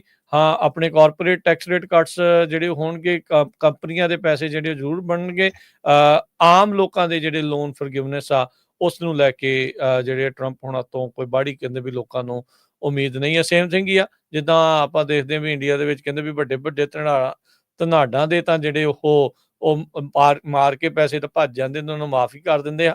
ਆਮ ਕਿਸਾਨ ਦਾ ਕਰਜ਼ਾ ਜਿਹੜਾ ਉਹ ਮਾਫ ਨਹੀਂ ਜਿਹੜਾ ਕੀਤਾ ਜਾਂਦਾ। ਸੋ ਹੁਣ ਉਦਾਂ ਦਾ ਸ਼ਾਇਦ ਦੌਰ ਕਹਿੰਦੇ ਵੀ ਉਹ ਆਉਣ ਜਾ ਰਿਹਾ ਹੈ। ਪ੍ਰੈਜ਼ੀਡੈਂਟ ਟਰੰਪ ਉਹਨਾਂ ਨੇ ਪਨਾਮੀਅਨ ਜੋ ਅਥਾਰਟੀਜ਼ ਆ ਉਹਨਾਂ ਨੂੰ ਕਿਹਾ ਵੀ ਜਿਹੜੇ ਅਮਰੀਕਾ ਦੇ ਜਹਾਜ਼ ਪਨਾਮਾ ਕਨਾਲ ਦੇ ਵਿੱਚੋਂ ਲੰਘਦੇ ਆ, ਉਹਨਾਂ ਦੀ ਜਿਹੜੀ ਫੀਸ ਆ ਉਸ ਨੂੰ ਘਟਾਇਆ ਜਾਵੇ, ਨਹੀਂ ਤਾਂ ਜਿਹੜਾ ਇਹਦਾ ਕੰਟਰੋਲ ਆ ਅਮਰੀਕਾ ਨੂੰ ਵਾਪਸ ਦਿੱਤਾ ਜਾਵੇ। ਯੂਐਸ ਨੇ 1999 ਦੇ ਵਿੱਚ ਇਹ ਇੱਕ ਬਹੁਤ ਵੱਡਾ ਜਿਹੜਾ ਇਨਫਰਾਸਟ੍ਰਕਚਰ ਆ ਪਨਾਮਾ ਕਨਾਲ ਦਾ, ਇਸ ਨੂੰ ਛੱਡ ਦਿੱਤਾ ਸੀ। ਚਾਈਨਾ ਉਹ ਤੋਂ ਬਾਅਦ ਕਾਫੀ ਜ਼ਿਆਦਾ ਇਨਫਲੂਐਂਸ਼ੀਅਲ ਹੋ ਗਿਆ। ਗ੍ਰੀਨਲੈਂਡ ਦੇ ਸੰਬੰਧ ਦੇ ਵਿੱਚ ਪਹਿਲੇ ਐਡਮਿਨਿਸਟ੍ਰੇਸ਼ਨ 'ਚ ਵੀ ਪ੍ਰੈਜ਼ੀਡੈਂਟ ਟਰੰਪ ਉਹਨਾਂ ਨੇ ਇਹ ਕਿਹਾ ਸੀ ਵੀ ਸਾਨੂੰ ਇਹ ਖਰੀਦ ਲੈਣਾ ਚਾਹੀਦਾ ਹੈਗਾ, ਤੇ ਇਸ ਵਾਰੀ ਫੇਰ ਉਹਨਾਂ ਨੇ ਸੈਕੰਡ ਐਡਮਿਨਿਸਟ੍ਰੇਸ਼ਨ ਜੋ ਉਹਨਾਂ ਦੀ ਦੂਜੀ ਵਾਰੀ ਉਹ ਬਣ ਜਾ ਰਹੇ ਆ, ਉਹਦੇ ਵਿੱਚ ਉਹ ਕਹਿ ਰਹੇ ਆ ਵੀ ਅਮਰੀਕਾ ਨੂੰ ਜਿਹੜਾ ਗ੍ਰੀਨਲੈਂਡ ਆ ਉਹ ਖਰੀਦ ਲੈਣਾ ਚਾਹੀਦਾ ਹੈ। ਜੀ ਬਿਲਕੁਲ, 50 ਮੀਲ ਦਾ ਵਾਟਰਵੇ ਆ ਜਿਹੜਾ ਅਟਲਾਂਟਿਕ ਤੇ ਪੈਸੀਫਿਕ ਓਸ਼ਨ ਨੂੰ ਆਪਸ ਦੇ ਵਿੱਚ ਜੋੜਦਾ ਆ, ਜਿਸ ਦੇ ਨਾਲ ਜਹਾਜ਼ਾਂ ਦਾ ਕਈ ਦਿਨਾਂ ਦਾ ਤੇ ਬਹੁਤ ਲੰਮਾ ਜਿਹੜਾ ਸਫ਼ਰ ਆ ਉਹ ਘਟ ਜਾਂਦਾ ਹੈਗਾ ਆ। $375 ਮਿਲੀਅਨ ਦੇ ਵਿੱਚ ਉਸ ਟਾਈਮ ਦੇ ਉੱਤੇ 1901 ਦੇ ਵਿੱਚ ਇਹ ਜਿਹੜੀ ਪਨਾਮਾ ਕਨਾਲ ਆ ਉਹ ਬਣੀ ਸੀ ਤੇ 5600 ਮੌਤਾਂ ਹੋਈਆਂ ਸੀ ਇਸ ਕਨਾਲ ਨੂੰ ਜਿਹੜਾ ਉਹ ਬਣਾਉਣ ਦੇ ਲਈ। ਅਧਿਕਾਰਤ ਤੌਰ ਦੇ ਉੱਤੇ 1914 ਦੇ ਵਿੱਚ ਇਸ ਦਾ ਉਦਘਾਟਨ ਕੀਤਾ ਗਿਆ। 1978 ਦੇ ਵਿੱਚ ਯੂਐਸ ਨੇ ਇੱਕ ਜਿਹੜੀ ਟ੍ਰੀਟੀ ਇਸ ਦੇ ਵਿੱਚ ਕੀਤੀ ਸੀਗੀ। ਉਸ ਟਾਈਮ ਦੇ ਉੱਤੇ ਪ੍ਰੈਜ਼ੀਡੈਂਟ ਸੀਗੇ ਜਿਮੀ ਕਾਰਟਰ। ਟੋਰੀਹੋਸ ਕਾਰਟਰ ਟ੍ਰੀਟੀਜ਼ ਦੇ ਵਿੱਚ ਪੈਨਾਮਾ ਕਨਾਲ ਟ੍ਰੀਟੀ ਵੀ ਉਸ ਦੇ ਵਿੱਚ ਸ਼ਾਮਲ ਸੀ ਤੇ 1999 ਨੂੰ ਅਧਿਕਾਰਤ ਤੌਰ ਦੇ ਉੱਤੇ ਜਿਹੜਾ ਪੈਨਾਮਾ ਦੇ ਕੋਲ ਇਹਨਾਂ ਕੰਟਰੋਲ ਜਿਹੜਾ ਉਹ ਦੇ ਦਿੱਤਾ ਗਿਆ ਸੀ। ਸੋ ਟਰੰਪ ਹੋਣਾ ਨੇ ਫੋਟੋ ਵੀ ਪਾਈ ਹੈ ਪੈਨਾਮਾ ਕਨਾਲ ਦੇ ਉੱਤੇ ਅਮਰੀਕਾ ਦੇ ਝੰਡੇ ਦੀ ਜਿਹੜੀ ਉਹ, ਤੇ ਪੈਨਾਮਾ ਦੇ ਜਿਹੜੇ ਬਾਅਦ ਦੇ ਵਿੱਚ ਟਰੰਪ ਹੋਣਾ ਦੀ ਇਹਨਾਂ ਟਵੀਟਾਂ ਦੇ ਉੱਤੇ ਪੋਸਟਾਂ ਦੇ ਉੱਤੇ ਆਇਆ ਪ੍ਰਤੀਕਰਨ ਵੀ ਨਹੀਂ ਦੇਖਦੇ ਆ, ਇਹ ਅਮਰੀਕਾ ਦੇ ਕੋਲ ਨਹੀਂ, ਇਹ ਪੈਨਾਮਾ ਦੇ ਕੋਲ ਹੀ ਜਿਹੜੀ ਉਹ ਰਹਿਣੀ ਆ। ਉਹ ਐਵੇਂ ਕਹਿ ਰਹੇ ਆ, ਇਹਨਾਂ ਨੇ ਕਿਹਾ ਵੀ ਬਾਅਦ ਦੇ ਵਿੱਚ ਵੇਖਦੇ ਆ। ਤੇ ਹੁਣ ਗ੍ਰੀਨਲੈਂਡ ਨੂੰ ਲੈ ਕੇ ਵੀ ਕਹਿ ਰਹੇ ਆ ਇੱਕ ਵਾਰੀ ਫਿਰ ਵੀ ਗ੍ਰੀਨਲੈਂਡ ਅਮਰੀਕਾ ਦੇ ਕੋਲ ਜਿਹੜਾ ਉਹ ਹੋਣਾ ਚਾਹੀਦਾ, ਕਹਿੰਦੇ ਵੀ ਨੈਸ਼ਨਲ ਸਿਕਿਉਰਿਟੀ ਰਿਸਕ ਅਦਰਵਾਈਜ਼ ਬਣ ਜਾਂਦਾ ਜੇ ਉਸ ਦੇ ਉੱਤੇ ਹੋਰ ਮੁਲਕ ਕਾਬਜ਼ ਹੋ ਜਾਂਦੇ ਆ। ਬਹੁਤ ਸਾਰੇ ਲੋਕ ਨਹੀਂ ਜਾਣਦੇ ਵੀ ਚਾਈਨਾ ਦੇ ਜਿਹੜਾ ਆਪਣਾ ਇੱਕ ਆਰਟਿਕ ਪ੍ਰੋਗਰਾਮ ਦੇ ਤਹਿਤ ਉਹ ਬਹੁਤ ਤੇਜ਼ੀ ਦੇ ਨਾਲ ਇਹਨਾਂ ਆਈਲੈਂਡਸ ਦੇ ਉੱਤੇ ਜਾਂ ਇਹਨਾਂ ਮੁਲਕਾਂ ਦੇ ਵਿੱਚ ਆਪਣਾ ਦਬਦਬਾ ਕਾਇਮ ਕਰਨ ਦੀ ਕੋਸ਼ਿਸ਼ ਕਰ ਰਿਹਾ ਹੈ ਤੇ ਆਪਣਾ ਮਿਲਟਰੀ ਬੇਸ ਜਾਂ ਨੇਵਲ ਬੇਸ ਵੀ ਬਣਾਉਣ ਦੀ ਕੋਸ਼ਿਸ਼ਾਂ ਦੇ ਵਿੱਚ ਆ। ਸੋ ਟਰੰਪ ਹੁਣੀ ਹੁਣ ਗ੍ਰੀਨਲੈਂਡ ਦੇ ਉੱਤੇ ਵੀ ਅੱਖ ਰੱਖੀ ਬੈਠੇ ਆ। 4 ਸਾਲ ਪਹਿਲਾਂ ਵੀ ਉਹਨਾਂ ਨੇ ਇਦਾਂ ਦੀਆਂ ਹੀ ਗੱਲਾਂ ਆਪਣੇ ਪਹਿਲੇ ਕਾਰਜਕਾਲ ਦੇ ਵਿੱਚ ਕੀਤੀਆਂ ਸੀ, ਕਿਸੇ ਤਣ ਪੱਤਣ ਤਾਂ ਨਹੀਂ ਲੱਗੀਆਂ। ਸੋ ਇਸ ਵਾਰ ਦੇਖਦੇ ਆ ਵੀ ਕੀ ਜਿਹੜਾ ਡਿਫਰੈਂਟ ਇਸ ਦੇ ਵਿੱਚ ਹੋ ਸਕੇਗਾ। ਜੀ, ਸੋ ਇੱਥੇ ਹੀ ਸਰੋਤਿਆਂ ਤੋਂ ਇਜਾਜ਼ਤ ਲੈਂਦੇ ਹਾਂ ਤੇ ਆਪਣੇ ਅਗਲੇ ਪ੍ਰੋਗਰਾਮ ਜ਼ਰੂਰ ਦੱਸਦੇ ਜਾਓ। ਅਗਲਾ ਪ੍ਰੋਗਰਾਮ ਜਿਹੜਾ ਜੀ ਉਹ ਪੇਸ਼ ਹੋਊਗਾ ਜੀ ਮਸੂਦ ਮੱਲੀ ਹੁਣਾਂ ਦੇ ਨਾਲ 11:30 ਤਾਈਂ, ਤੇ 11:30 ਤੋਂ 1 ਵਜੇ ਤੱਕ ਪ੍ਰੋਗਰਾਮ ਨਜ਼ਰੀਆ। 1 ਤੋਂ 2 ਕੁਝ ਗੱਲਾਂ ਕੁਝ ਗੀਤ, ਤੇ 2 ਤੋਂ 2:30 ਮਨਦੀਪ ਪੁਨੀਆ ਦੇ ਨਾਲ ਬਿਯੋਂਡ ਦਾ ਹੈਡਲਾਈਨ। 2:30 ਤੋਂ 3 ਰਿਸ਼ਤੇ 3 ਤੋਂ 4 ਪੰਜਾਬੀ ਟੈਕ ਟਾਕ ਉਹ ਤੁਹਾਡੇ ਲਈ ਪੇਸ਼ ਕੀਤਾ ਜਾਊਗਾ। ਤੇ ਫਿਰ ਉਸ ਤੋਂ ਬਾਅਦ 'ਚ ਪ੍ਰੋਗਰਾਮ ਪੇਸ਼ ਕੀਤਾ ਜਾਵੇਗਾ 4 ਤੋਂ 5:30 ਤੱਕ ਦੇਸੋਂ ਪ੍ਰਦੇਸ਼, 5:40 ਦੇ ਉੱਤੇ ਅਪਡੇਟ ਕੈਲੀਫੋਰਨੀਆ, 6 ਤੋਂ 8 ਗੁਰਬਾਣੀ ਦੇ ਸ਼ਾਮ ਦੇ ਦੀਵਾਨ। ਜਿੱਦਾਂ ਆਪਾਂ ਨੂੰ ਪਤਾ ਹੈ ਵੀ ਸ਼ਹੀਦੀ ਪੰਦਰਵਾੜਾ ਜਿਹੜਾ ਉਹ ਚੱਲ ਰਿਹਾ ਹੈ, ਗੁਰੂ ਸਾਹਿਬ ਦੇ ਪਰਿਵਾਰ ਦੇ ਸਾਹਿਬਜ਼ਾਦਿਆਂ ਦੀ ਸ਼ਹਾਦਤ ਦੇ ਦਿਨਾਂ ਦੇ ਵਿੱਚ ਜਿਹੜੀ ਉਹ ਕਥਾ ਆ, ਵੀਰ ਰਸ ਕਥਾ ਜਿਹੜੀ ਆ ਉਹ ਆਪਾਂ ਸਰਵਣ ਕਰ ਰਹੇ ਹਾਂ। ਉਸ ਦੀ ਅਗਲੀ ਲੜੀ ਨੂੰ ਜਿਹੜਾ ਉਹ ਆਪਾਂ ਸੁਣਾਂਗੇ। ਤੇ ਫਿਰ 8 ਵਜੇ ਦੀਪਕ ਸ਼ਰਮਾ ਚਨਾਰਥਲ ਹੋਣਾ ਦੇ ਨਾਲ ਪ੍ਰੋਗਰਾਮ ਆਵੇਗਾ ਖਬਰ ਤੇ ਨਜ਼ਰ। ਸੋ ਉਸ ਤੋਂ ਬਾਅਦ 'ਚ ਕਦੀ ਇਤਿਹਾਸ ਬੋਲਵੇ ਪ੍ਰੋਗਰਾਮ, ਤੇ ਉਸ ਤੋਂ ਬਾਅਦ ਦੇ ਵਿੱਚ ਲਗਾਤਾਰ ਪ੍ਰੋਗਰਾਮ ਪੰਜਾਬੀ ਰੇਡੀਓ USA ਦੇ ਉੱਤੇ ਚੱਲਦੇ ਰਹਿਣਗੇ। ਜੁੜੇ ਰਹੋ ਏਦਾਂ ਪੰਜਾਬੀ ਰੇਡੀਓ USA ਨਾਲ। ਹੁਣ ਲੈਂਦੇ ਇਜਾਜ਼ਤ ਮੇਰੇ ਰਾਜਕਨਵੀਰ ਸਿੰਘ ਵੱਲੋਂ ਤੇ ਹਰਜੋਤ ਸਿੰਘ ਵੱਲੋਂ। ਸਭ ਨੂੰ ਪਿਆਰ ਭਰੀ ਸਤਿ ਸ਼੍ਰੀ ਅਕਾਲ। ਸੁਣਦੇ ਰਹੋ, ਦੇਖਦੇ ਰਹੋ ਪੰਜਾਬੀ ਰੇਡੀਓ USA।